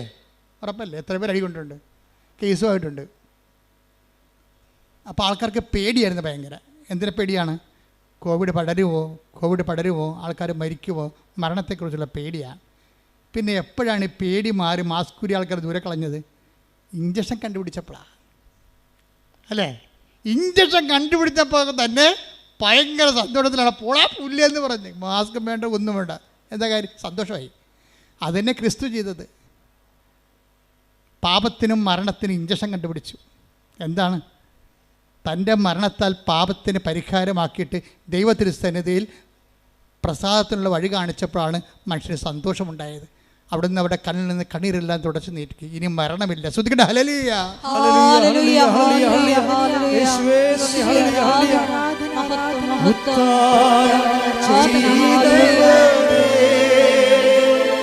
ഞങ്ങൾ ആരാധിക്കുന്നു മരണത്തെ ജയിച്ചവരെ, ഞങ്ങൾ ആരാധിക്കുന്നു. അതായത് എപ്പോഴും ക്രിസ്തുവിനെ നമ്മൾ സ്നേഹിക്കുമ്പോൾ അറിഞ്ഞ് സ്നേഹിക്കുന്നതാണ് നല്ലത്. അല്ല പശുവിനെ നമ്മൾ എന്തിന് സ്നേഹിക്കുന്നു? പശുവിനെ എന്തിന് സ്നേഹിക്കുന്നു? പശു എനിക്ക് പാല് തരുന്നു, ക്രിസ്തു എനിക്ക് IELTS തരുന്നു. കണ്ട, പല ആൾക്കാരുടെ ഉള്ളിൽ അറിവിൽ ക്രിസ്തുവിന് പശുവിൻ്റെ റേറ്റിങ്ങേ ഉള്ളു. ഞാൻ പശുവിനെ സ്നേഹിക്കുന്നു. എന്താ കാര്യം? പശു എനിക്ക് പാല് തരുന്നു. പിന്നെ എന്താ? പശു എനിക്ക് ചാണകം തരുന്നു. ചാണകം എനിക്കിന് തക്കാളിക്കിടാം അല്ലേ? അപ്പോൾ വളം തരുന്നു. അതുകൊണ്ട് ഞാൻ പശുവിനെ സ്നേഹിക്കുന്നു. ക്രിസ്തു എന്നെ ജപ്റ്റിനോട് മാറ്റുന്നു. ക്രിസ്തു എനിക്ക് ജോലി തരുന്നു. ഞാൻ ക്രിസ്തുവിനെ സ്നേഹിക്കുന്നു. ഞാൻ പശു എനിക്ക് ചാണകം തരുന്നു, പശു എനിക്ക് പാല് തരുന്നു, ഞാൻ പശുവിനെ സ്നേഹിക്കുന്നു. പല ആൾക്കാരും ക്രിസ്തുവിനെ സ്നേഹിക്കുന്നത് അവൻ്റെ അറിവിൻ്റെ നിലവാരവും ആരാധന നിലവാരവും മൃഗസമാനമാണ്. പശു സമാനം എന്ന് പറഞ്ഞു കേട്ടിട്ടില്ല? അതുപോലെ ആധ്യാത്മികതയും അനുഭവങ്ങളും നരസമാനമായിരിക്കുന്ന ഒരു അനുഭവത്തിൻ്റെ പരിമിതിയിൽ നിന്ന് മാത്രം നിൽക്കുന്ന ആൾക്കാരുണ്ട്. ക്രിസ്തുവിൽ ഉദ്ദേശിക്കുന്നവരെന്താണ്? അവൻ നിത്യതയോളം വളരണം. പണ്ട് 1ാം ക്ലാസ്സിലെ പാഠപുസ്തകമില്ലേ? എന്താണ്? അമ്മ എനിക്ക് കാച്ചിയ, വലിയ മോർക്കറിയാം. നിങ്ങൾക്കൊന്നും അറിയാൻ പറ്റും, നിങ്ങൾ വേറെ പുസ്തകം പഠിച്ചിരിക്കണമെന്നുണ്ട്. DPEPക്കാരല്ലേ? വലിയ മോർക്കറിയാം, പഴയ പാഠപുസ്തകമുണ്ട്. എന്താണ്? അമ്മ എനിക്ക് കാച്ചിയ, അമ്മണി വന്നു കമ്മൽ തന്നു അല്ലേ? അതന്നെ. അപ്പോൾ അമ്മ എനിക്ക് കാച്ചിയ പാല് തരുന്നു. എന്താ കാര്യം? ഞാൻ അച്ഛനോളം വലുതാകണം. അതാണ് അമ്മയ്ക്കിഷ്ടം. അതാണ് 1ാം പാഠം. അധ്യാത്മിക 1ാം പാഠവും ബൈബിളിൻ്റെ 1ാം പാഠവും അത് തന്നെയാണ്. എന്താണ്? ക്രിസ്തു എനിക്ക് സ്വന്തം ശരീരവും രക്തവും തരുന്നു. എന്താ കാര്യം?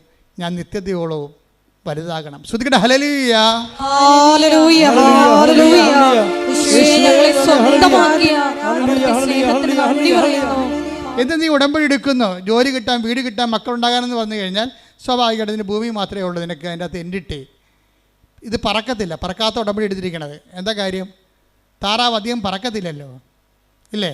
പക്ഷെ കഴുകനാണെങ്കിൽ പറക്കും.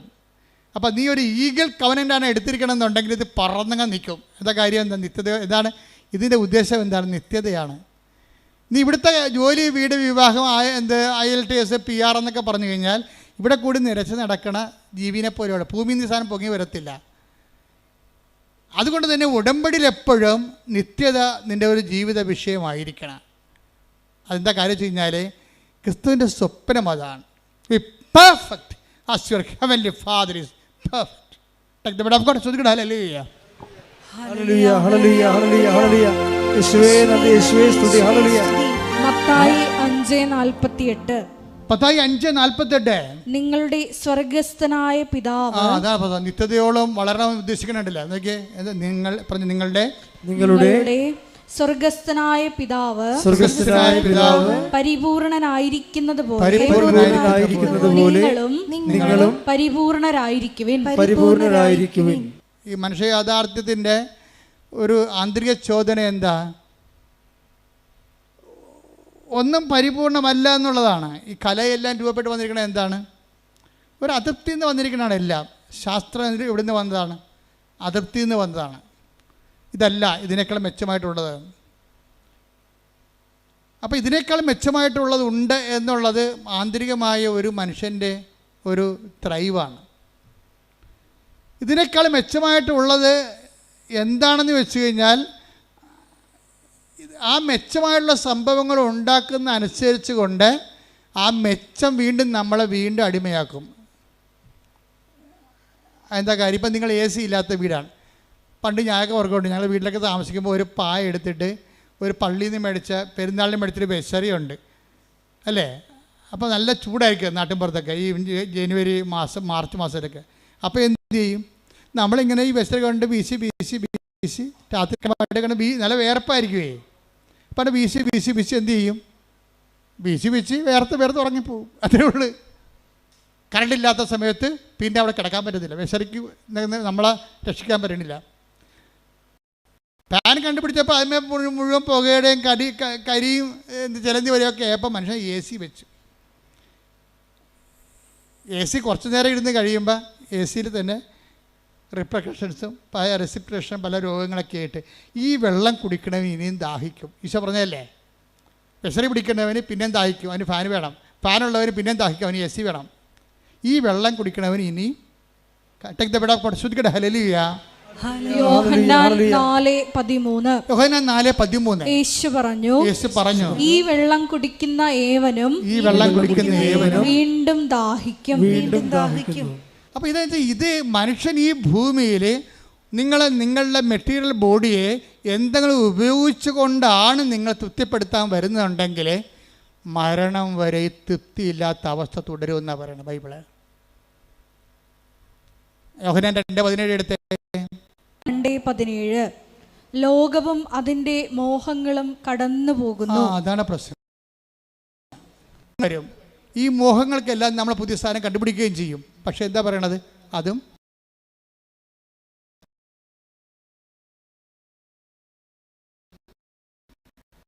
മാറ്റിപ്പെടുത്താൻ പറ്റത്തില്ല.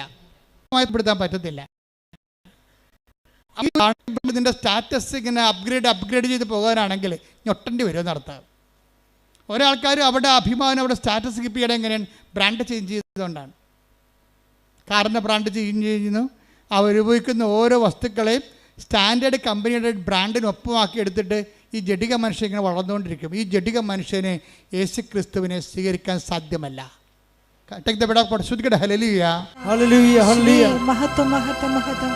യോഹന്നാൻ 14:17 ഈ സത്യാത്മാവിനെ സ്വീകരിക്കാൻ ലോകത്തിന് സാധിക്കുകയില്ല, കാരണം അത് അവനെ കാണുകയോ അറിയുകയോ ചെയ്യുന്നില്ല.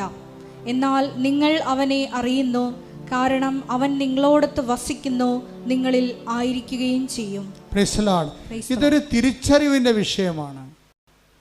നമ്മളോടൊത്ത് ആയിരിക്കുന്ന പരിശുദ്ധാത്മാവിനെ അവബോധപ്പെടുത്തുകയും നമ്മൾ നിറയാൻ വേണ്ടി അതിൻ്റെ ഫലങ്ങൾക്ക് വേണ്ടി പ്രാർത്ഥിക്കുകയും പരിശുദ്ധാത്മാവിൻ്റെ നൽകുന്ന പരീക്ഷണങ്ങളെ വിവേചിച്ച് മനസ്സിലാക്കുകയും അതിൻ്റെ പാഠങ്ങളെ പഠിക്കുകയും പൂർത്തിയാകാൻ വേണ്ടി ആത്മാവിനാൽ എന്താ പറയണത്, ഞാൻ തരുന്ന വെള്ളം കുടിക്കുന്നവന്, അതാണ് ഈശോ പറഞ്ഞത്.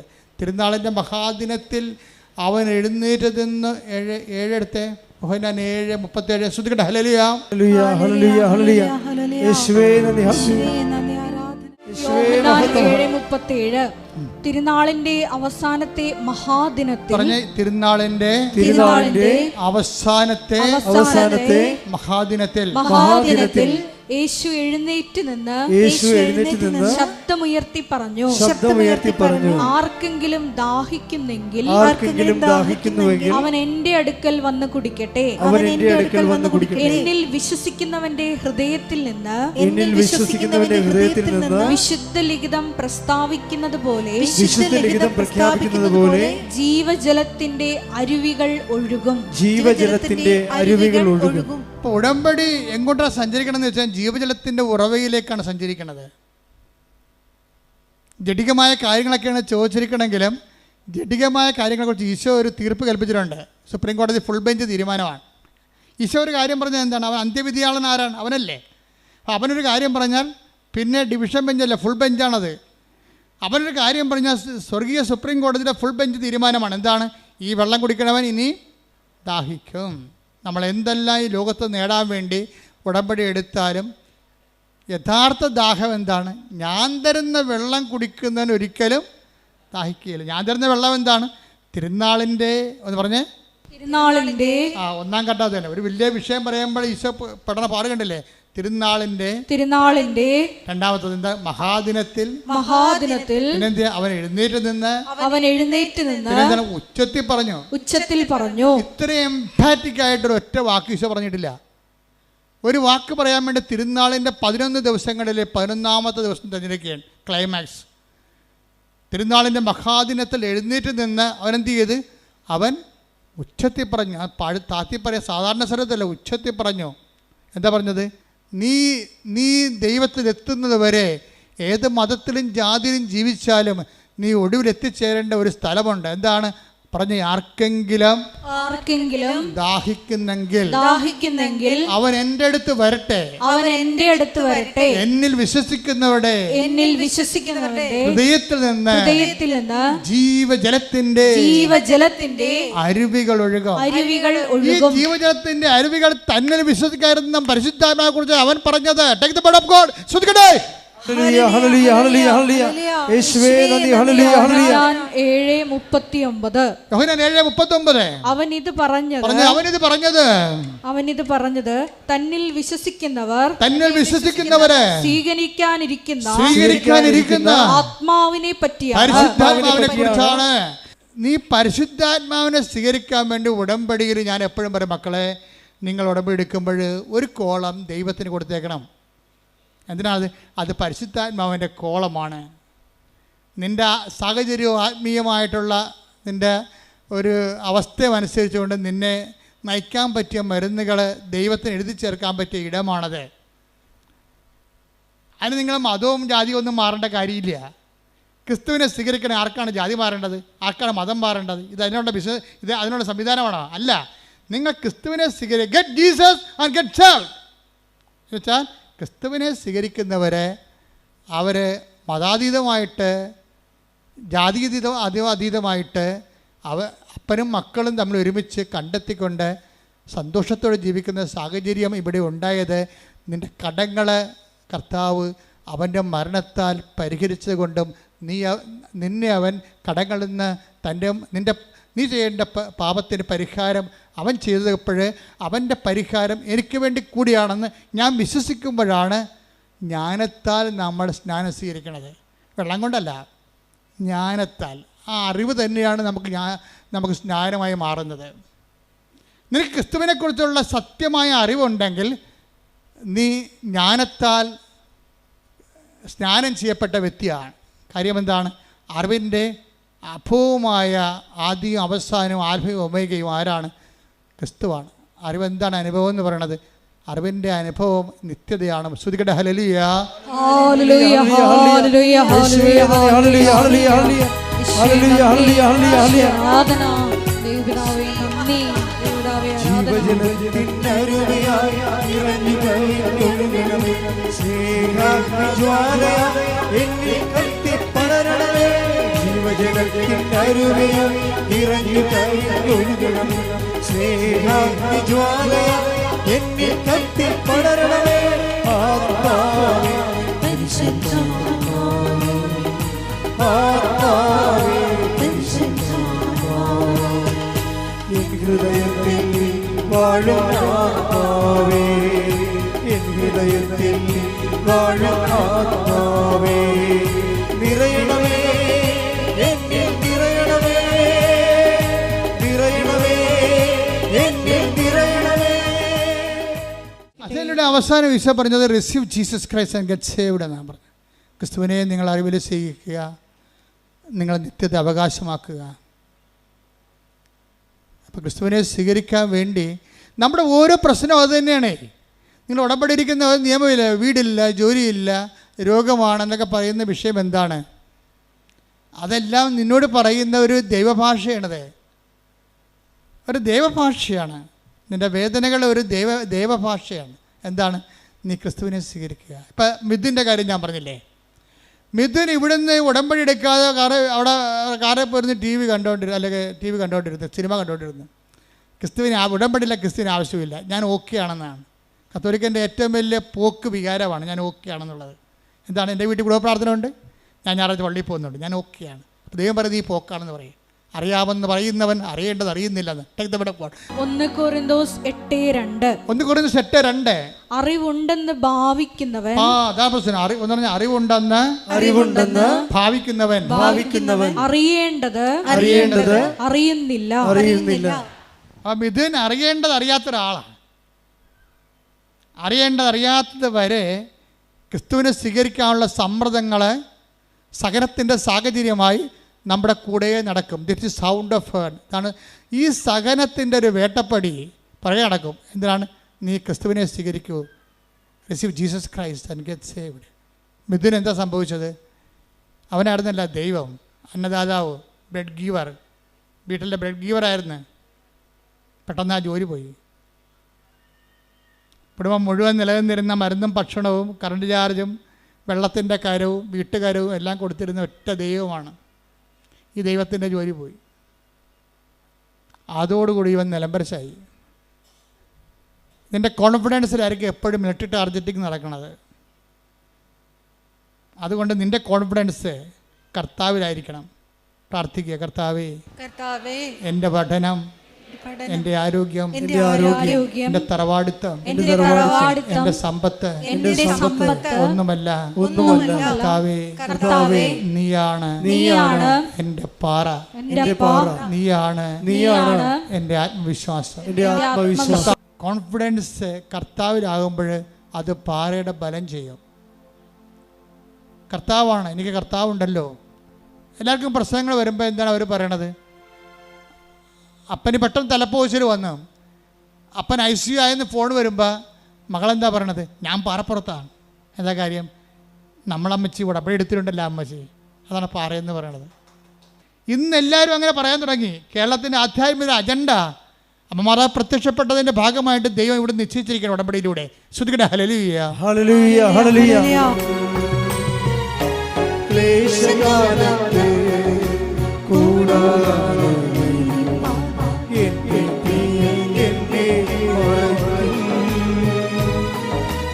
അല്പകാലം കഴിഞ്ഞ് ഉയർന്നതാ പാറമേ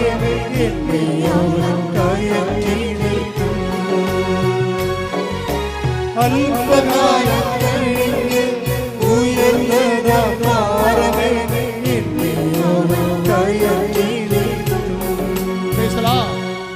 ക്രിസ്തുവിനെ സ്വീകരിക്കാൻ പറ്റുന്ന രീതിയിലേക്ക് ഇവൻ്റെ ആധ്യാത്മികമായ ആ ജീവിതത്തിൻ്റെ കോൺഫിഡൻസ് തകർത്തുകൊണ്ട് ഒരു ജോലി പോയി. ജോലി പോയപ്പോൾ എന്തു ചെയ്യും? ഓട്ടോമാറ്റിക്കായിട്ട് മിഥുൻ്റെ അപ്പനും മകനും കൂടി ഇരിക്കുകയാണ്. സങ്കടമായ കുടുംബത്തിൻ്റെ പാത്തോസ് വായിക്കുന്ന സമയമാണ്, സങ്കടസീനാണ്. ജോലി പോയി. ഇനി അപ്പന് മരുന്നിന് പ്രശ്നമുണ്ട്, കടക്കാർക്ക് പറ്റുകടി പീടികയിൽ ബില്ല് വരും, പല പല പ്രശ്നങ്ങളാണ്. ഇനി ഇടയ്ക്ക് വല്ല ജ്ഞാനസ്ഥാനം, കല്യാണം ഒക്കെ വന്നാൽ കടം മേടിക്കേണ്ടി വരും, മറ്റുള്ള മുമ്പിൽ ചോദിക്കേണ്ടി വരും, പല പ്രശ്നമാണ്. ഇതൊക്കെ അപ്പനും മകനും കൂടി അങ്ങനെ സങ്കടപ്പെട്ടുകൊണ്ടിരിക്കുന്ന സമയത്ത് ഇളം തന്നെ ഇരുന്ന് സംസാരിക്കുകയാണ്. അപ്പനും തമ്മിൽ വലിയ കൂട്ടാണ്. എന്താ കാര്യം? ഇവൻ വിദേശത്ത് പോകാത്തതിൻ്റെ കാര്യം അപ്പനെ നോക്കാൻ വേണ്ടി, വീട്ടിൽ നിൽക്കാൻ വേണ്ടി ആണ് ഈ വിദേശത്ത് പോകാത്തത്. അങ്ങനെയുള്ള മക്കളുണ്ട് കേട്ടോ. അവൻ പറയുന്നുണ്ട്, എൻ്റെ അപ്പനെയും അമ്മനെയും നോക്കാൻ വേണ്ടിയാണ് ഞാൻ പുറത്ത് ജോലി വേണ്ട, എനിക്ക് ഞാൻ അകത്ത് മതിയെന്ന് എപ്പോഴും ദൈവത്തോട് പറഞ്ഞുകൊണ്ടിരിക്കണേ. അപ്പോൾ ഇത് പറയുന്നത് അപ്പനും മകനും കൂടി ഇരുന്ന് ഇളഞ്ഞിരുന്നുണ്ട് ഈ കഥ പറയുകയാണ്. മകൻ എന്ത് ചെയ്യോടാ? ഇല്ല ദൈവം. അപ്പോൾ അപ്പം പറയും, നീ ഉടമ്പെടുക്കടാ, ഞാനല്ലേ ഇപ്പോൾ ഉടമ്പെടുത്തിരിക്കണത്, നീ ഉടമ്പെടുക്കടാ എന്ന് പറയും. കാര്യം ഉടമ്പടി കുഞ്ഞ് ഓടിക്കാളാണ്. നീ ഉടമ്പടി എടുക്കടാന്ന് പറഞ്ഞില്ല, പെട്ടെന്ന് ഇതും പറയുകയാണ്, അമ്മ ഞങ്ങളുടെ അടുത്തിരിക്കണ പോലെയൊക്കെ തോന്നി, വല്ലാത്തൊരു മുല്ലപ്പൂവിൻ്റെ വലുത്. അപ്പനത് പറയുകയും വല്ലാത്തൊരു മുല്ലപ്പൂവിൻ്റെ സുഗന്ധം. എന്നിട്ട് ഇതും പറയണത് അമ്മ ഞങ്ങളുടെ അരികിൽ ഇരിപ്പുണ്ടായിരുന്നു എന്ന്. അപ്പം അപ്പൻ പറയണത് കേക്ക് മകനെ, അതാണ് ശരി, എനിക്ക് നിൻ്റെ ജീവിതത്തിൽ പ്രവർത്തിക്കാൻ ആഗ്രഹമുണ്ട്, നീ ഇങ്ങനെയുള്ള ജീവിക്കണവനല്ല, ഇതിനേക്കാൾ ഉപരി ആധ്യാത്മികമായ ഉയരങ്ങളിൽ ക്രിസ്തുവിൻ്റെ കൃപ ആർജിക്കേണ്ടവനാണ്. അതുകൊണ്ട് ഇതാണ് സമയം. ഉടനെ മിഥുൻ പിറ്റേ ദിവസം തന്നെ വന്ന് ഉടമ്പടി എടുത്തത്. ഉടമ്പടി എടുത്തപ്പോൾ എന്നെ സംഭവിച്ചതെന്ന് വെച്ച് കഴിഞ്ഞാൽ, പ്രവടാന്ന് 3 കമ്പനി കേരളത്തിൽ തന്നെ വിളിച്ചവനെ ഒരു കമ്പനി തട്ടിക്കളഞ്ഞ്. എന്താ കാര്യം? ആ കമ്പനിക്കാരൻ ചോദിക്കുന്ന ഇൻ്റർവ്യൂവിന് ഫേസ് ചെയ്യാൻ പറ്റത്തില്ല. സെക്കൻഡ് ഫേസ് ആകുമ്പോൾ എല്ലാവരും തോറ്റുപോകും. 1000 പേര് വേണമെങ്കിൽ അവർ 1 പേര് 2 പേരെ വേണമെങ്കിൽ അവർ 1000 പേരെ വിളിക്കുന്നേ ഉള്ളൂ. ഭയങ്കര പ്രശ്നമാണ്. അപ്പോൾ അവിടെ പോകണമെന്ന് തീരുമാനിച്ചു. ബാക്കി 2 കമ്പനി അവർ ഇൻ്റർവ്യൂ അറ്റൻഡ് ചെയ്ത്. 2 കമ്പനി ഇൻ്റർവ്യൂ അറ്റൻഡ് ചെയ്ത് കഴിഞ്ഞപ്പോൾ 2 നല്ലതാണ്, പക്ഷേ ഉറപ്പില്ല. കാര്യം വിളിക്കണില്ല, അവർ വിളിക്കണില്ല, അതാണ് സംഭവം. ഇനി അമ്മ ടൈം മാത്രമായത് കാരണം എന്താ ചെയ്തിരിക്കണമെന്ന് അറിയാമോ? ഈ 3 കമ്പനിയുടെയും ഇൻ്റർവ്യൂ വരണ ടൈം നോക്കണം. ഒന്ന് 9 മണിക്ക് ഓടിയെത്താൻ പറ്റിയ ടൈമാണല്ല. രണ്ടാമത്തത് 12 മണിക്ക്. ഇവിടുത്തെ ഇൻ്റർവ്യൂ കഴിഞ്ഞ് അടുത്ത ഇൻ്റർവ്യൂവിന് പോകാം. 9 മണിക്കാണെങ്കിൽ തെണ്ടിപ്പോയനാവും. ദൈവം ചെയ്യാനുള്ള ചില കാര്യങ്ങളുണ്ട്, അത് ദൈവത്തിന് മാത്രമേ ചെയ്യാൻ പറ്റത്തുള്ളൂ. അത് നമ്മൾ അറിയണം. ദൈവത്തിന് എന്തിനു വേണ്ടിയാണെന്ന് ചോദിച്ചു കഴിഞ്ഞാൽ, ദൈവം ആധ്യാത്മിക ഒരു AI ആണ്. അതായത് പ്രോഗ്രാം ചെയ്യും. സമയ ഘടികാരം നെഞ്ചുചാർത്തി പ്രത്യക്ഷപ്പെട്ട സമയത്തിൻ്റെ സഞ്ചാരി മാതാവ് നിൻ്റെ സമയത്തെ പ്രോഗ്രാം ചെയ്യും. ഒന്ന് 9 മണിക്ക്, ഒന്ന് 12 മണിക്ക്, ഒന്ന് 4:30 മണിക്ക്. എങ്ങനെയുണ്ട് പരിപാടി? ഇത് ആർക്കും ചെയ്യാൻ പറ്റുമോ? 3 കമ്പനിയിൽ നിന്ന് ഇവന് ഓടിയെത്താൻ പറ്റുന്ന രീതിയിലാണ് ഇൻ്റർവ്യൂ അറേഞ്ച് ചെയ്തിരിക്കുന്നത്. അപ്പോൾ അവൻ ഉടമ്പടിയിലായി. ഉടമ്പടി വർക്കൗട്ട് ചെയ്യാൻ തുടങ്ങി. സമയത്തെ ദൈവം ഇടപെട്ട് കഴിയുമ്പോൾ അതിൻ്റെ അർത്ഥം ഉടമ്പടി ഒരു ബാക്ക് സ്റ്റിയറിങ്ങിലായി. അമ്മയെ പുറകിലിരുന്ന് സ്റ്റിയർ ചെയ്യാൻ തുടങ്ങി ആളെ. അതുകൊണ്ടാണ് ഈ ഉടമ്പടി ടൈം ഇങ്ങനെ കറക്റ്റ് ചെയ്ത് വരണത്. അപ്പോൾ ഇവന് 1ാമത്തെ ഉടമ്പടിക്ക് 9 മണിക്ക് പോയി. 1ാമത്തെ ഇൻ്റർവ്യൂ 9 മണിക്ക് പോയി. അവരോട് സംസാരിച്ചു. അവർ ചുമ്മാ ബയോഡേറ്റായി എവിടെയാണ് വർക്ക് ചെയ്തത്, അങ്ങനെ കുറച്ച് ക്യാഷ്വൽ കാര്യങ്ങൾ ചോദിച്ചു. അപ്പോൾ തന്നെ മനസ്സിലായി ഇവരാളെ എടുത്തിട്ടുണ്ട്, നമ്മളെ ആവശ്യമില്ലെന്ന്. അവർ കുറേ ഇൻ്റർവ്യൂവിന് പോയിട്ട് പരിചയമുള്ള ആളല്ല. ഇൻ്റർവ്യൂ ഈസി ആണെങ്കിൽ ഓർക്കുക, എടുക്കാനുള്ള ആളെ എടുത്തിട്ടുണ്ട്, നിങ്ങൾ ആവശ്യമില്ലെന്ന്. അതുകൊണ്ടാണ് അപ്പൻ്റെ പേരെന്താണ് നമ്മൾ ചോദിക്കണത്. അമ്മയുടെ പേരെന്താ, എവിടുന്ന് വരുന്നത്, പണ്ട് എവിടെയായിരുന്നു എന്നൊക്കെ ചോദിക്കും. ഇത്രയേ ഉള്ളൂ. അതിൻ്റെ അർത്ഥം അവർ ആൾക്കാരെടുത്ത്. 12 മണിക്കുള്ള ഇൻ്റർവ്യൂവിനും സെയിം ക്വസ്റ്റ്യനാണ്. എവിടെയാണ് നേരത്തെ വർക്ക് ചെയ്തത്, അവിടുന്ന് പോരാൻ കാര്യം എന്താ, എങ്ങനെയാണ് അവിടെ ജോലി നഷ്ടപ്പെട്ടത്, അത്രേ ഉള്ളൂ. വേറെ ഒന്നും ചോദിക്കും. ഇവൻ്റെ കലിബറോ ഇവൻ്റെ എക്സ്പീരിയൻസോ ഒന്നും അത് ചോദിക്കണ്ട. ഇവൻ്റെ സർട്ടിഫിക്കറ്റ് തുറന്നു നോക്കണില്ല. അതൊക്കെ ഞങ്ങൾ നേരത്തെ കണ്ടതാണ്, അതിലെ നിങ്ങൾ വിളിച്ചതെന്ന് പറയും. അത്രേ ഉള്ളൂ. അപ്പോൾ ഈ 2 കമ്പനിയിലും ആളെ നേരെ എടുത്തതാണ്. 3ാമത്തെ കമ്പനിയിൽ ഇവന് താല്പര്യമില്ല. കാര്യം എന്താണ്, അവിടെ ചെന്നാൽ രക്ഷപ്പെടത്തില്ല. അതുകൊണ്ടാണ് കാര്യം ആ കമ്പനി ഇവൻ അവോയ്ഡ് ചെയ്ത് കൂട്ടിയതാണ്. അതുകൊണ്ട് 12 മണി കഴിഞ്ഞപ്പോൾ തന്നെ ഇവൻ ഉഴപ്പാൻ തുടങ്ങി. ഇനി തീർന്നില്ല, ഇൻ്റർവ്യൂ തീർന്നില്ല. പക്ഷെ 4 മണിയായപ്പോൾ തന്നെ ഈ കമ്പനിയിൽ നിന്ന് 3ാമത്തെ കമ്പനിയിൽ നിന്ന് അവനെ വിളിച്ചു. കാര്യം ഈ ഉടമ്പടിയുടെ പ്രശ്നം പറയണത്, അമ്മ ഒരു 1 way or other മദർ ഞങ്ങളുടെ കൂടെ കമ്മ്യൂണിക്കേറ്റ് ചെയ്യുന്നുണ്ട്. എനിക്കത് മനസ്സിലാകാൻ വേണ്ടി മാത്രം ഞാൻ ഉടമ്പടി അത്ര വളർന്നില്ലല്ലോ. അമ്മ ഞാനും അപ്പനും കൂടി ഇൻ്റർവ്യൂവിന് വേണ്ടി പുറത്തിറങ്ങിയപ്പോൾ തന്നെ ഞങ്ങൾക്ക് മുമ്പിൽ മഴമില്ലി വീശിയടിച്ചെന്ന് പറയും. ഉടമ്പടി ഭയങ്കര സംഭവമല്ലേ. അത് അമ്മയെ കയ്യൊപ്പുള്ള സാധനമാണെങ്കിൽ അപ്പം തന്നെ ഉടമ്പടിയുടെ അടയാളമാണല്ലോ മഴവില്ല്. അപ്പനും ഞാനും കൂടി വിസ്മയത്തോടെ ഇങ്ങനെ മഴവില്ല് നോക്കി. അത് മറിയാതെ അമ്മയായി സാന്നിധ്യമായി നിന്നു. 4 മണിയായപ്പോൾ 3ാമത്തെ സ്ഥലത്ത് നിന്ന് തന്നെ വിളിച്ചു. എനിക്ക് പോകാൻ താല്പര്യമില്ല. ഞാൻ പറഞ്ഞു ഞാൻ വളരെ അകലെയാണ്, മറ്റൊരു ഇൻ്റർവ്യൂ പങ്കെടുത്തുകൊണ്ടിരിക്കുകയായിരുന്നു, അത് കഴിഞ്ഞതേ ഉള്ളൂ, ഇനി ഓടിയെത്തുമ്പോൾ 4:30 മണിയാകും, അല്ലെങ്കിൽ ചിലപ്പോൾ കഴിഞ്ഞു പോകും, സാരമില്ല നിങ്ങൾ വരാൻ പറഞ്ഞു. 4:30 മണിയായപ്പോൾ ഇവൻ ഒരിടത്തും എത്തിയിട്ടില്ല, ഓടിക്കൊണ്ടിരിക്കുകയാണ്. അപ്പോൾ കമ്പനിയിൽ നിന്ന് വിളിച്ചു, നിങ്ങളുടെ ടൈമാണല്ലോ എന്ന് പറഞ്ഞു. അപ്പോൾ പറഞ്ഞ് ഞാൻ എൻ്റെ അവസ്ഥയിലാണ്, കുഴപ്പമില്ല നിങ്ങൾ വരാൻ പറഞ്ഞു. 4:30 മണിക്കുള്ള ഇൻ്റർവ്യൂവിന് അവൻ ചെല്ലുമ്പോൾ ആ സ്ലോട്ടിൽ അവൻ മാത്രമേ ഉള്ളൂ. 5 മണിക്കാണ് അവിടെ എത്തണത്. 5 മണിക്ക് ഇവനോട് ഇൻ്റർവ്യൂ ചോദിച്ചു. വ്യാപകമായ രീതിയിൽ ഭയങ്കര അനലൈസ് ചോദ്യങ്ങൾ ചോദിച്ചു. കുറേ നേരം നിന്ന് വിടുമ്പോഴും പിറ്റേ ദിവസം ഇവന് അപ്പോയിൻമെൻറ്റ് ഓർഡറായി. അതെന്താ പ്രശ്നം, അത് നിങ്ങളൊന്ന് ചിന്തിച്ച് നോക്കണം. അതായത് ഈ ഉടമ്പടി ഇവൻ ഈ കമ്പനി ജോലി ഇവൻ ഉപേക്ഷിച്ചതാണ്. അവരെടുക്കാനുള്ള ആളെ എടുത്തായിരുന്നു. ആ കമ്പനി 3ാമത്തെ കമ്പനി എടുക്കാനുള്ള ആളെ ഓൾറെഡി എടുത്തതാണ്. ഇവൻ എടുക്കേണ്ട കാര്യമില്ല. മാതാവ് അവൻ്റെ ആ മുറി കയറിയിട്ട് ഇവന് വേണ്ടി ഇവരെ വെയിറ്റ് ചെയ്തുകൊണ്ടിരിക്കുകയാണ്. ഇവന് ജോലി കിട്ടിക്കഴിഞ്ഞപ്പോൾ ഇവൻ അവിടുത്തെ ക്ലർക്കിനോട് ചോദിച്ചു, എൻ്റെ സ്ലോട്ടിൽ എത്ര പേരുണ്ടായെന്ന് ചോദിച്ചു. ക്ലർക്ക് പറഞ്ഞു, നിങ്ങളുടെ സ്ലോട്ടിൽ നിങ്ങൾ മാത്രമേ ഉള്ളൂ, നിങ്ങൾക്ക് വേണ്ടിയാണ് കമ്പനി 1 മണിക്കൂർ വെയിറ്റ് ചെയ്തതെന്ന്. കമ്പനി വെയിറ്റ് ചെയ്തതല്ല, കമ്പനിയെ വെയിറ്റ് ചെയ്യിച്ചതാണ്.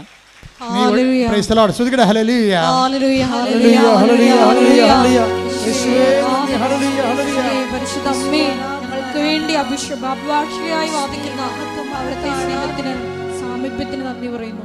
അതായത് ഇത് അത്രയും, അതായത് ഇപ്പോഴെന്താ അവർ ഈ മിഥുനെന്താ പറയണത്? എത്ര കാലം കഴിഞ്ഞാലും എൻ്റെ ജീവിതം ഞാൻ ഉടമ്പടിയായി തന്നെ ജീവിക്കുമെന്ന് പറഞ്ഞു. എന്താ കാര്യം? ഉടമ്പടിയിൽ മറ്റ് പ്രാർത്ഥനാ രീതികളെ പോലെയല്ല, ദൈവത്തിൻ്റെ സാന്നിധ്യം സ്വപ്നമായിട്ടും. ഒരു പ്രാവശ്യം ഇവർ ജോലി പോയില്ലേ, ജോലി പോയിട്ട് ഉടമ്പടി എടുക്കാത്തൊരു കാലം ഉണ്ടായിരുന്നില്ല. അപ്പോഴും ഇവനൊരു വെളുപ്പിന് 4 മണിക്കൂർ സ്വപ്നം കണ്ട് കൃപാസനം മാതാവ് കരയണേ. അപ്പോൾ ഉടനെ മിഥുൻ അമ്മയുടെ ഉടുപ്പെ തൊടാൻ നേരത്ത് മാതാവ് ഇവരെ തള്ളി മാറ്റും, നീ എന്നെ തുടരുമെന്ന് പറയും.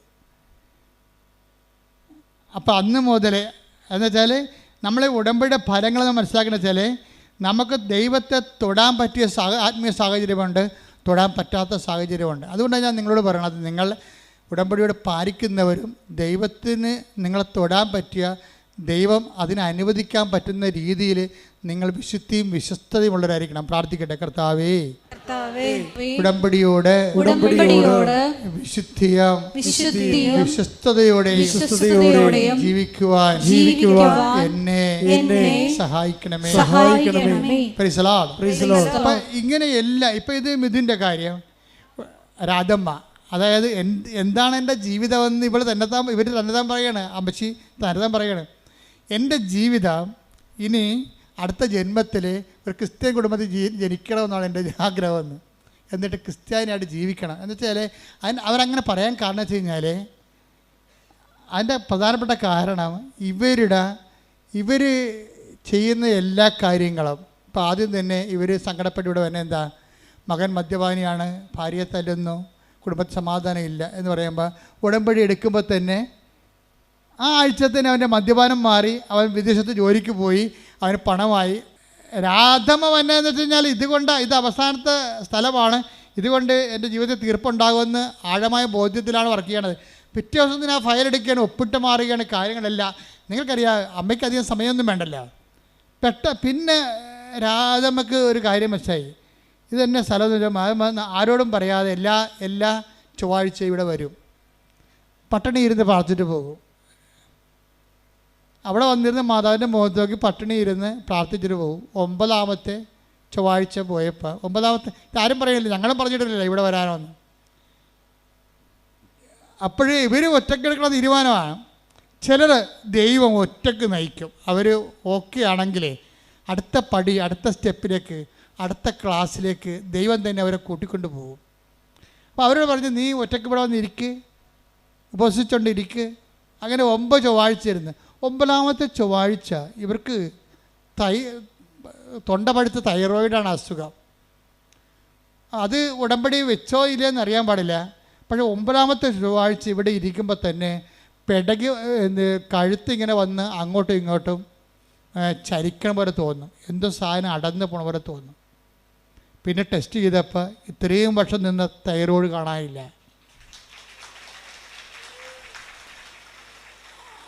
അപ്പോഴവർക്ക് പിന്നെ അവരുടെ വിശ്വാസം പെരുകിയില്ലേ.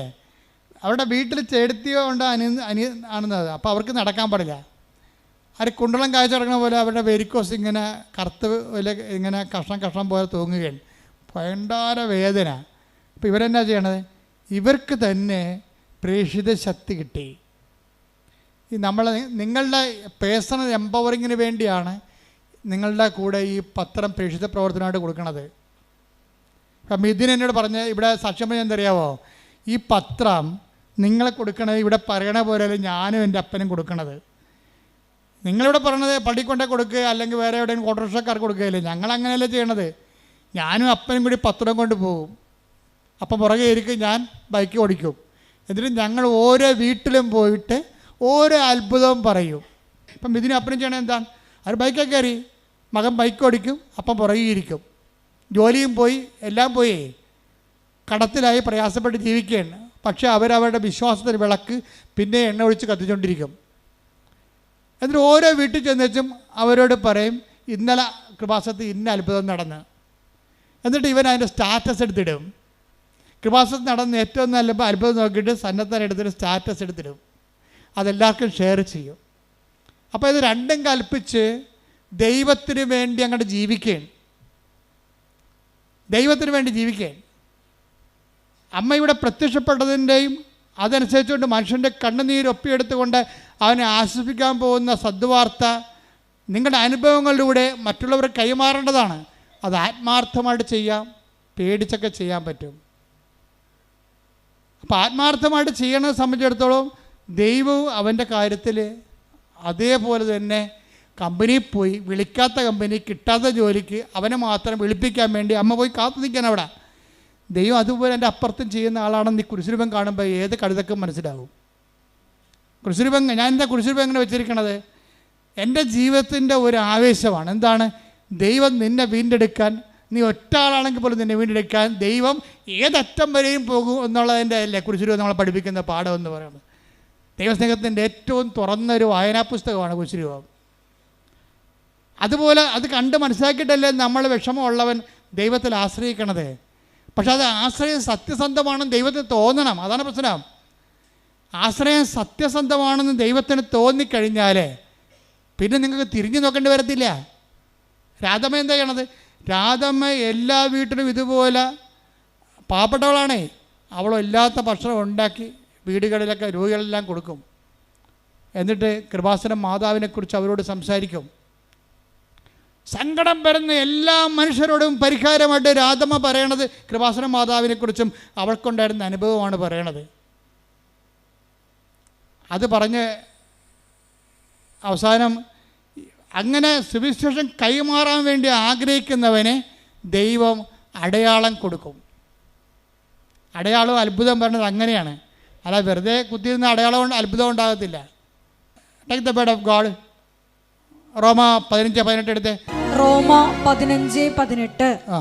വിജാതിയരുടെ അനുസരണം നേടിയെടുക്കേണ്ടതിന് പറഞ്ഞ വിജാതിയരുടെ അനുസരണം നേടിയെടുക്കേണ്ടതിന് വാക്കാലും പ്രവൃത്തിയാലും അടയാളങ്ങളുടെയും അത്ഭുതങ്ങളുടെയും ബലത്താലും പരിശുദ്ധാത്മാവിന്റെ ശക്തിയാലും ഞാൻ വഴി ക്രിസ്തു പ്രവർത്തിച്ചവയൊഴികെ ഒന്നിനെക്കുറിച്ചും സംസാരിക്കാൻ ഞാൻ തുനിയുകയില്ല. അതാണ് അപ്പോസ്തലിക പ്രഭാഷണം എന്ന് പറയണത്. വേറെ ഒന്നിനെ കുറിച്ചും പറയത്തില്ല. അതായത് സുവിശേഷ കൈമാറ്റത്തിന് ഒരു മീറ്റർ ഉണ്ട്. എന്താ അതിന്റെ മീറ്റർ? എന്താണ്? ഒന്നിന് വായിച്ചേ. വിജാതിയരുടെ അനുസരണം നേടിയെടുക്കേണ്ടതിന് അവന് വിശ്വാസം നേടിയെടുക്കണം. അവൻ വചനത്തെ വിശ്വസിക്കണം, വചനത്തെ അനുസരിക്കണം. അനുസരണം നേടിയെടുക്കണമെങ്കിൽ എന്ത് ചെയ്യണം? വിജാതി അനുസരണം നേടിയെടുക്കാൻ വേണ്ടി ഞാൻ എന്ത് ചെയ്യണം? വാക്കാലും പ്രവൃത്തിയാലും. വാക്കും പ്രവൃത്തിയും ഉടമ്പടിയാണത്. അടയാളങ്ങൾ ഉണ്ടാവും, അത്ഭുതങ്ങളുടെയും ബലത്താലും പരിശുദ്ധാത്മാവിന്റെ ശക്തിയാലും ഞാൻ വഴി ക്രിസ്തു പ്രവർത്തിച്ചവയൊഴികെ ഒന്നിനെക്കുറിച്ചും സംസാരിക്കാൻ ഞാൻ തുനിയുകയില്ല. അപ്പൊ ഞാൻ വഴി ക്രിസ്തു പ്രവർത്തിച്ച ഇല്ലെങ്കിൽ നിങ്ങൾ ഉടമ്പടിയിലല്ല. ഒരാൾ ഉടമ്പടിയിലാണോ ഇല്ലയെന്ന് നമുക്ക് എങ്ങനെ അറിയാൻ പറ്റുമെന്ന് വെച്ചാൽ അവർ വഴി ക്രിസ്തു പ്രവർത്തിക്കണം. എങ്ങനെ ക്രിസ്തു പ്രവർത്തിക്കേണ്ടത് എങ്ങനെയാ? ഇപ്പോൾ രാധമ്മയുടെ കാര്യം എടുക്കുക. എന്താണ്? ഈ കുണ്ടളം കാച്ചക്കണ പോലെ വേരിക്കോസ് മൊത്തം കറുത്ത് കിരിക്കുകയാണ്. രാധ എന്താ പറയണത്? രാധ പോയി ഉടമ്പടി ഉപ്പും ഉടമ്പടി തൈലവും കൊണ്ടുവന്നിട്ട് ഈ കാലിൽ അങ്ങോട്ട് തേച്ച് കൊടുക്കും. 10-12 കൊല്ലമായ വേരിക്കോസാണേ. കാലെന്നിട്ട് മരവിച്ചിട്ട് കഴച്ചിട്ട് തലയെ വെച്ചിട്ട് കിടന്ന നിലയും പിടിച്ച് കിടന്ന് ഉറങ്ങണ വ്യക്തിയാണ്. വേറെ ആരുമല്ല അവിടെ ചെന്നിരിക്കണത്, ഇവർ മാത്രം. ഈ പാവപ്പെട്ട ചേച്ചി ഈ ഉടമ്പടി തൈല ഉപ്പ് എടുത്തിട്ടുണ്ട്, അവരുടെ കാലെ പെട്ടി കൊടുക്കും. വിശ്വപ്രമാണം ചൊല്ലി 3-ാം ദിവസം ഇത് പുതിയ കാല് പോലെ അങ്ങോട്ട് ഇരിക്കും. ഇപ്പം ആരാണ്? രാധ വഴി ക്രിസ്തു പ്രവർത്തിക്കാൻ, ക്രിസ്തുവിന് പ്രവർത്തിക്കാൻ ആഗ്രഹമുണ്ട്. എല്ലാവരിലൂടെയും പ്രവർത്തിക്കാൻ ആഗ്രഹമുണ്ട്. എല്ലാവരിലൂടെയും ക്രിസ്തുവിന് അടയാളം നൽകാൻ ആഗ്രഹമുണ്ട്. എല്ലാവരുടെയും ക്രിസ്തുവിന് അത്ഭുതങ്ങൾ നൽകാൻ ആഗ്രഹമുണ്ട്. എല്ലാവരെയും ക്രിസ്തുവിൽ മറ്റുള്ള മനുഷ്യരുടെ വിശ്വാസത്തിൽ കൊണ്ടുവരാൻ ആഗ്രഹമുണ്ട്. ഈ കുണ്ടളം കാഴ്ച കിടക്കുന്ന സംഭവങ്ങൾ മാറിക്കഴിഞ്ഞപ്പോൾ രാധമ്മയെടുത്ത് വേറെ ഒരു ചെടുത്തി വന്നിട്ടും പറഞ്ഞു. അവർ വേലക്ക് ജോലിക്ക് പോണ വീട്ടിലെ ചെടുത്തി പറഞ്ഞു, രാധമ്മേ ഒരു സമാധാനമില്ല, ഭയങ്കര പണവും ഭയങ്കര വസ്തുക്കളുള്ള കുടുംബമാണ്. രാജമ്മ പറഞ്ഞ അമ്മ കേൾക്കുമല്ല. ഞങ്ങൾ 16 കൊല്ലമായിട്ട് ഇവിടുത്തെ ഒരു 3 സെൻറ്റ് സ്ഥലത്തിന് വേണ്ടി പാകുടമ്പടി നടക്കാതെ കോടതി കേസ് നടക്കുകയാണ്. 16 കൊല്ലമായിട്ടേ 16 കൊല്ലമായിട്ട് ഈ കുടുംബത്തിൽ കുറേ 8 കുടുംബമാറ്റേ ഉണ്ട്. അവിടെ പാകുടമ്പടിക്ക് 16 കൊല്ലമായിട്ട് കേസുണ്ട്. 3 സെൻറ്റ് സ്ഥലത്തിന് വേണ്ടിയുള്ള തർക്കത്തിലാണ് കേസ് പോണത്. അപ്പോൾ കോടതിയിലാണ് വിഷയം. അപ്പോൾ ഈ വിഷയം രാധമ്മയോട് പറയും, രാധികയോട് പറയും.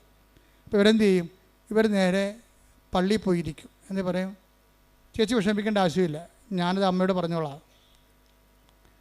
കുറച്ച് കഴിഞ്ഞപ്പോൾ ഒരു 3 മണിക്കൂർ കഴിഞ്ഞപ്പോൾ ചേട്ടത്തി വിളിച്ചിട്ട് പറഞ്ഞ്, രാധമ്മ എല്ലാ പ്രശ്നവും തീർന്ന്, മജിസ്ട്രേറ്റ് വന്നിട്ടുണ്ടായിരുന്നു, നിന്നളന്നിട്ട് എല്ലാം തിരിച്ചു, പ്രശ്നം തീർന്നു, ഇനി ഞാൻ വീട്ടിലോട്ട് പോവുകയാണ്, നീ അങ്ങോട്ട് വരാൻ പറയും.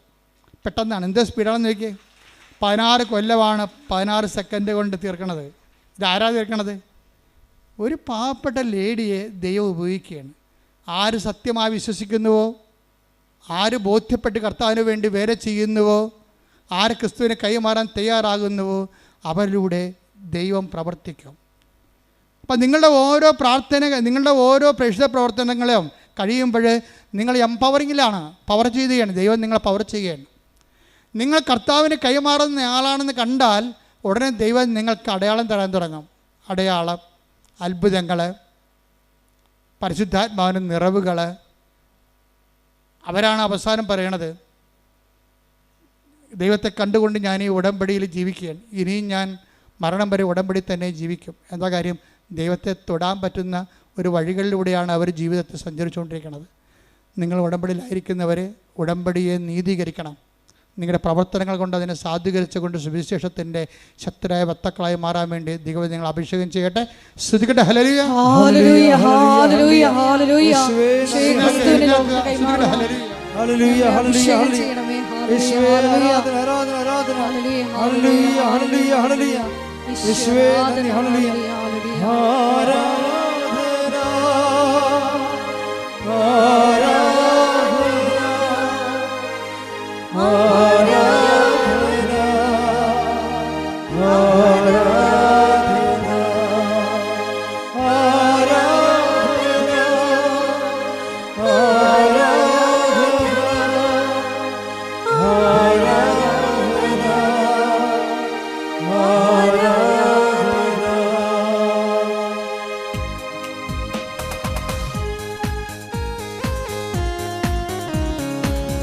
കരങ്ങളടിച്ച് ഈശോയ്ക്ക് നന്ദി പറഞ്ഞുകൊണ്ട് നമുക്ക് പ്രത്യേകം പ്രാർത്ഥിക്കാം. വചനത്താലും അഭിഷേകത്താലും നമ്മളെ ധന്യരാക്കി അവിടുത്തെ സ്നേഹത്തിന്, ദൈവപിതാവിന്റെ സ്നേഹത്തിന് നന്ദി പറയാം. എനിക്കായി കരുതുന്നവൻ, ഭാരങ്ങൾ വഹിക്കുന്നവൻ, എനിക്കായി കരുതുന്നവൻ, ഭാരങ്ങൾ വഹിക്കുന്നവൻ, എന്നെ കൈവിടാത്തവൻ, യേശുവിൻ കൂടെയുണ്ട്. എന്നെ കൈവിടാത്തവൻ, യേശുവിൻ കൂടെയുണ്ട്. പരീക്ഷ എന്നെ അനുവദിച്ച പരിഹാരം എനിക്കായി കരുതിയിട്ടുണ്ട്. പരീക്ഷ എന്നെ അനുവദിച്ച പരിഹാരം എനിക്കായി കരുതിയിട്ടുണ്ട്. എന്തിനെന്ന് ചോദിക്കില്ല ഞാൻ, എന്റെ നന്മയ്ക്കായി അറിയുന്നു ഞാൻ. എന്തിനെന്ന് ചോദിക്കില്ല ഞാൻ, എന്റെ നന്മയ്ക്കായി അറിയുന്നു ഞാൻ. എനിക്കായി കരുതുന്നവൻ, ഭാരങ്ങൾ വഹിക്കുന്നവൻ, എന്നെ കൈവിടാത്തവൻ, യേശുവിൻ കൂടെയുണ്ട്. എന്നെ കൈവിടാത്തവൻ, യേശുവിൻ കൂടെയുണ്ട്. സ്തുതിക്കട്ടെ. ഹല്ലേലൂയ, ഹല്ലേലൂയ, ഹല്ലേലൂയ, ഹല്ലേലൂയ. മഹത്വം, മഹത്വം. ആരാധന, ആരാധന. ഹല്ലേലൂയ, ഹല്ലേലൂയ. ആരാധന, അത്ഭുതങ്ങളാലും അടയാളങ്ങളാലും നമ്മുടെ വിശ്വാസ സമൂഹത്തിന്റെ വിശ്വാസത്തെ വീണ്ടും വീണ്ടും സ്ഥിരീകരിക്കണമേ എന്ന് പ്രാർത്ഥിക്കുന്നു. ലോകത്തിന്റെ മുമ്പിൽ വെളിച്ചമായി പ്രശോഭിക്കുവാൻ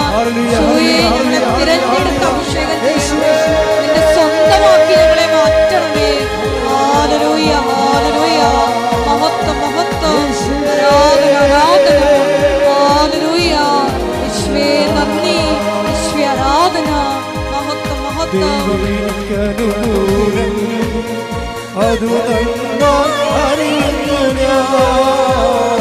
ദൈവമെനിക്കനുകൂലം അതു നന്നായി അറിയുന്നു ഞാൻ. ദൈവമനുകൂലമെങ്കിൽ ആരെനിക്കെതിരായി? ദൈവമനുകൂലമെങ്കിൽ ആരെനിക്കെതിരായി? പരീക്ഷ എന്നത് അനുവദിച്ചാൽ പരിഹാരം എനിക്കാൻ കരുതിട്ടുണ്ട്. പരീക്ഷ എന്നത് അനുവദിച്ചാൽ പരിഹാരം എനിക്കാൻ കരുതിട്ടുണ്ട്.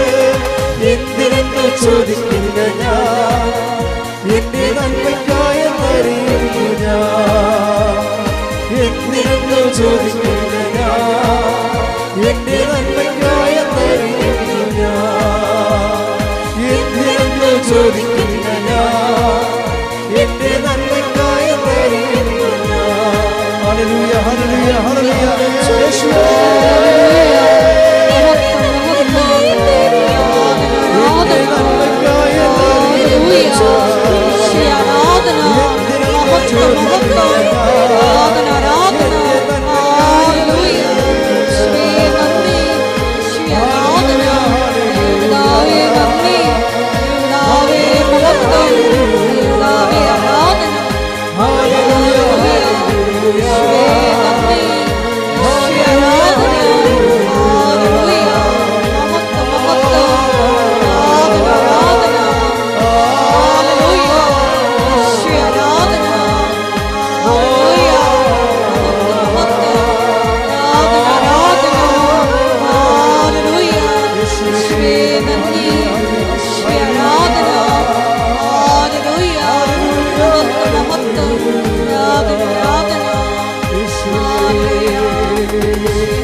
എൻ്റെ പ്രിയപ്പെട്ടവരെ, ഇടത് കൈ നെഞ്ചിലും വലത് കൈ ശിരസിലും വെച്ചുകൊണ്ട് പ്രാർത്ഥിക്കേണ്ട സമയമാണ്.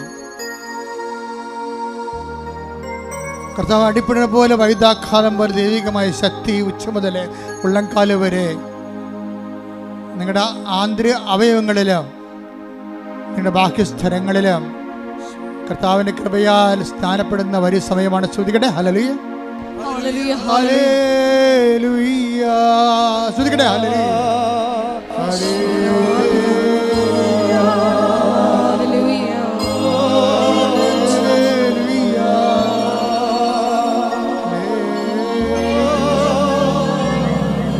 കർത്താവേ, നിന്റെ ഉന്നതമായ നാമത്തിന് സ്വന്തം ചെയ്യുന്നു. കർത്താവേ, നിന്റെ വിശുദ്ധ പൗരോഹിത്യത്തെ മഹത്വപ്പെടുത്തുന്നു. ഹല്ലേലൂയ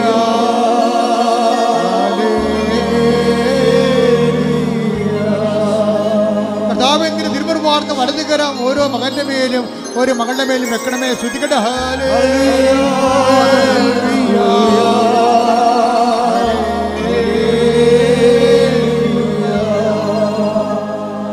മനുഷ്യന്റെ തലച്ചോറിനെ സ്പർശിക്കണമേ കർത്താവേ. തലച്ചോറ് സിസ്റ്റിനെ സ്പർശിക്കുന്ന കർത്താവേ. തൈറോയിഡിനെ സ്പർശിക്കുന്ന കർത്താവേ. സ്പോണ്ടിലോസിസിനെ സ്പർശിക്കുന്ന കർത്താവേ. തൈറോയിഡിനെ സ്പർശിക്കണമേ കർത്താവേ. ടിപ്പലിനെ സ്പർശിക്കുന്ന കർത്താവേ. നെഞ്ചിനെ സ്പർശിക്കണമേ കർത്താവേ. ശ്വാസകോശങ്ങളെ സ്പർശിക്കണമേ കർത്താവേ.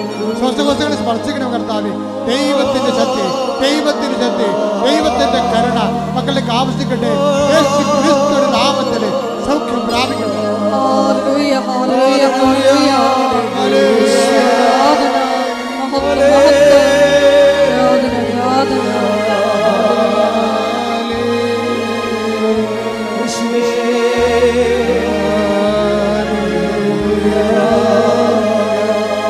ഞങ്ങൾക്ക് വേണ്ടി ക്രൂശിക്കപ്പെട്ടവനെ,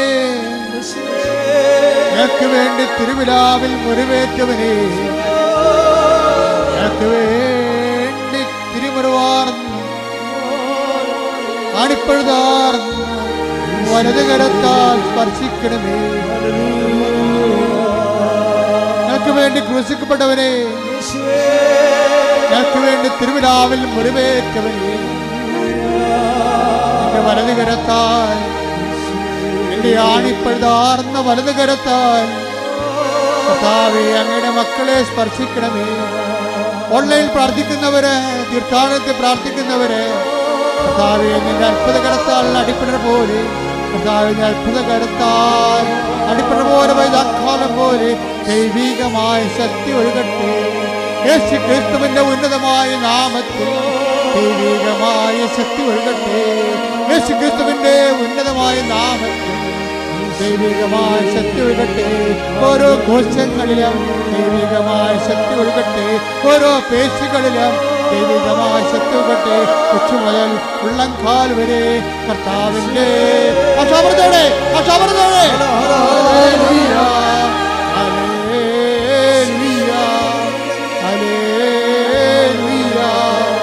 എനിക്ക് വേണ്ടി ക്രൂശിക്കൊണ്ടവരെ, എനിക്ക് വേണ്ടി തിരുവിതാവിൽ മുറിവേറ്റ്, എനിക്ക് വേണ്ടി മൃത്യുടം ചൂടിയവരെ, എനിക്ക് വേണ്ടി മൃത്യുടം ചൂടിയവരെ, നിന്റെ മുഴുക്കിടത്ത് നൽകുന്ന വിശുദ്ധമായ രക്തം കർത്താവേ, നിന്റെ മുഴുക്കിടത്ത് നൽകുന്ന വിശുദ്ധമായ രക്തം കർത്താവേ, കൊച്ചു മുതലുള്ളംകാൽ വരെ പടരട്ടെ. കർത്താവിന്റെ രക്തം, കർത്താവിന്റെ രക്തം, കർത്താവിന്റെ രക്തം ഓരോ കോശങ്ങളിലും ഓരോ പേശികളിലും കർത്താവിന്റെ രക്തം പടരട്ടെ. കർത്താവിന്റെ രക്തം പടരട്ടെ. യേശുവിന്റെ ഉന്നതമായ നാമത്തിൽ, ക്രൂശിക്കപ്പെട്ടവന്റെ നാമത്തിൽ, കുരിശേറ്റവന്റെ നാമത്തിൽ, തിരുവിതാവിൽ മുറിവേറ്റവന്റെ നാമത്തിൽ, അടിപ്പിടറേറ്റവന്റെ നാമത്തിൽ യേശുവിന്റെ ശക്തി, യേശുവിന്റെ ശക്തി, യേശുവിന്റെ ശക്തി ഉച്ചമുതൽ ഉള്ളംകാൽ വരെ എല്ലാ കോശങ്ങളിലും എല്ലാ പേശികളിലും ആന്തരിക അവയവങ്ങളിലും യേശുവിന്റെ നാമത്തിൽ, യേശുവിന്റെ നാമത്തിൽ അപ്പാ സ്വർഗീയപ്പാ, അപ്പാ സ്വർഗീയപ്പാ, അങ്ങേ പുത്രനായ യേശു ക്രിസ്തുവിന്റെ നാമത്തിൽ കൈകൾ നീട്ടുന്നു. അപ്പാ സ്പർശിക്കണമേ. യേശുവിന്റെ നാമത്തിൽ സൗഖ്യം നൽകണമേ. യേശുവിന്റെ നാമത്തിൽ എല്ലാ തടസ്സങ്ങളും എല്ലാ ദോഷങ്ങളും എല്ലാ ദുരിതങ്ങളും എല്ലാ കഷ്ടപ്പാടുകളും എല്ലാ വിഷമസന്ധികളും യേശുവിന്റെ നാമത്തിൽ, യേശുവിന്റെ നാമത്തിൽ, യേശുവിന്റെ നാമത്തിൽ മാറാ രോഗങ്ങൾ, യേശുവിന്റെ നാമത്തിൽ മാറാ രോഗങ്ങൾ, യേശുവിന്റെ നാമത്തിൽ, യേശുവിന്റെ നാമത്തിൽ, യേശുവിന്റെ നാമത്തിൽ തീരാ രോഗങ്ങൾ, യേശുവിന്റെ നാമത്തിൽ തീരാ രോഗങ്ങൾ മാറിപ്പോകട്ടെ, മാറിപ്പോകട്ടെ. ശ്രുതികടേ, ശ്രുതികടേ. ഹല്ലേലൂയ, ഹല്ലേലൂയ, ഹല്ലേലൂയ. മഹത്വം, മഹത്വം.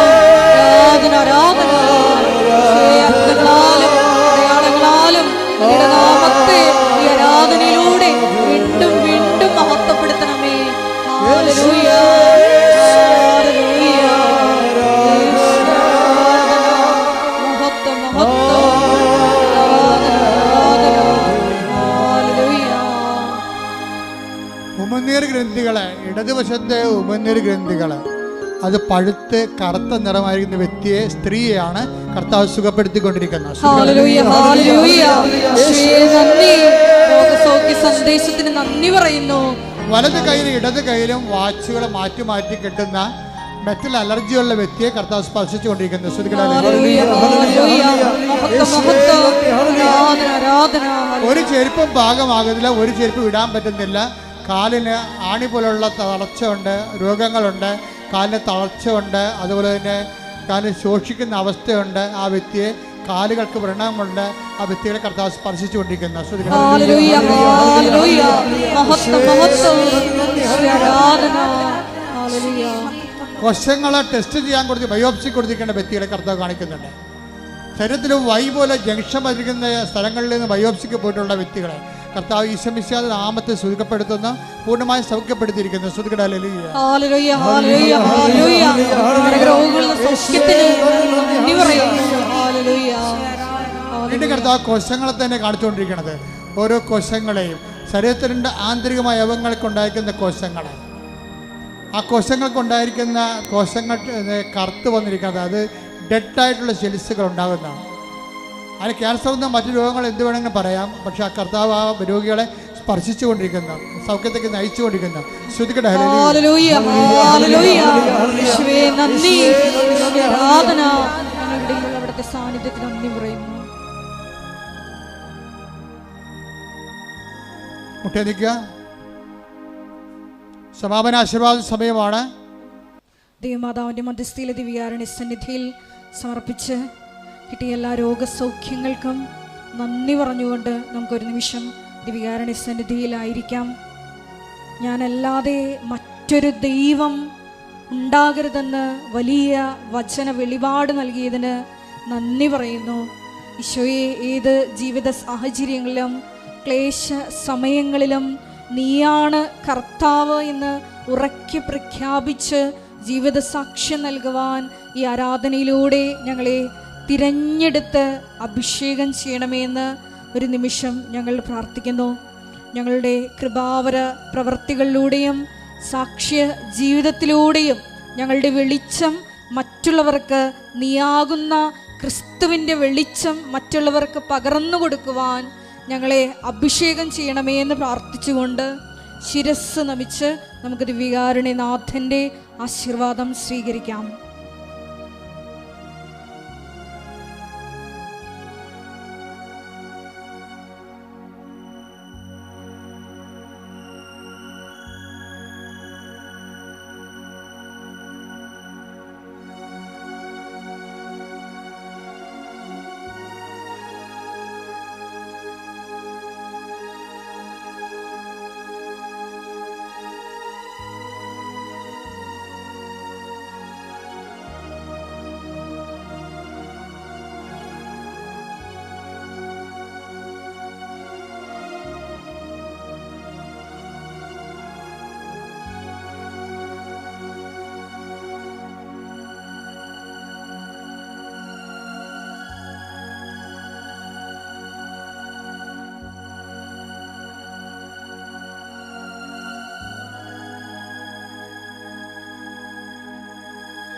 പരിശുദ്ധ പരമ ദിവ്യകാരുണ്യമേ, എന്നും അങ്ങേക്കാരാധന. പരിശുദ്ധ പരമ ദിവ്യകാരുണ്യമേ, എന്നും അങ്ങേക്കാരാധന. പരിശുദ്ധ പരമ ദിവ്യകാരുണ്യമേ, എന്നും അങ്ങേക്ക് ആരാധന.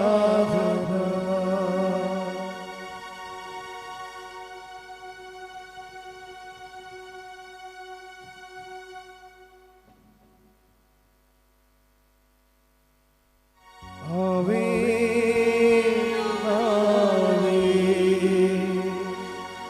ആവേ മരിയ, ആവേ ആവേ ആവേ മരിയ. ഒക്ടോബർ 26-ാം തീയതിയാണ് ജപമാല റാലി. എല്ലാ ദിവസവും ജപമാല റാലിയുടെ സുരക്ഷിതവും വിജയത്തിനു വേണ്ടി പ്രാർത്ഥിക്കേണ്ടതാണ്. വ്യാഴാഴ്ച ദിവസം അച്ഛൻ ഇവിടെ ഉണ്ടാവാത്ത ദിവസമാണ്. വ്യാഴാഴ്ചയും ഞായറാഴ്ചയും കൗൺസിലിംഗ്, അച്ഛൻ്റെ കൗൺസിലിംഗ് ഇല്ല. അച്ഛൻ കാണാൻ വേണ്ടി മാത്രം ഉദ്ദേശിച്ച് വരുന്ന മക്കളെ, രോഗികൾ, ഗുരുതരമായ രോഗികളെ ഓഫീസിൽ നേരത്തെ ചോദിച്ചിട്ട് അച്ഛൻ ഉണ്ടോ ഇല്ലയോ എന്ന് ഉറപ്പ് വരുത്തേണ്ടതാണ്.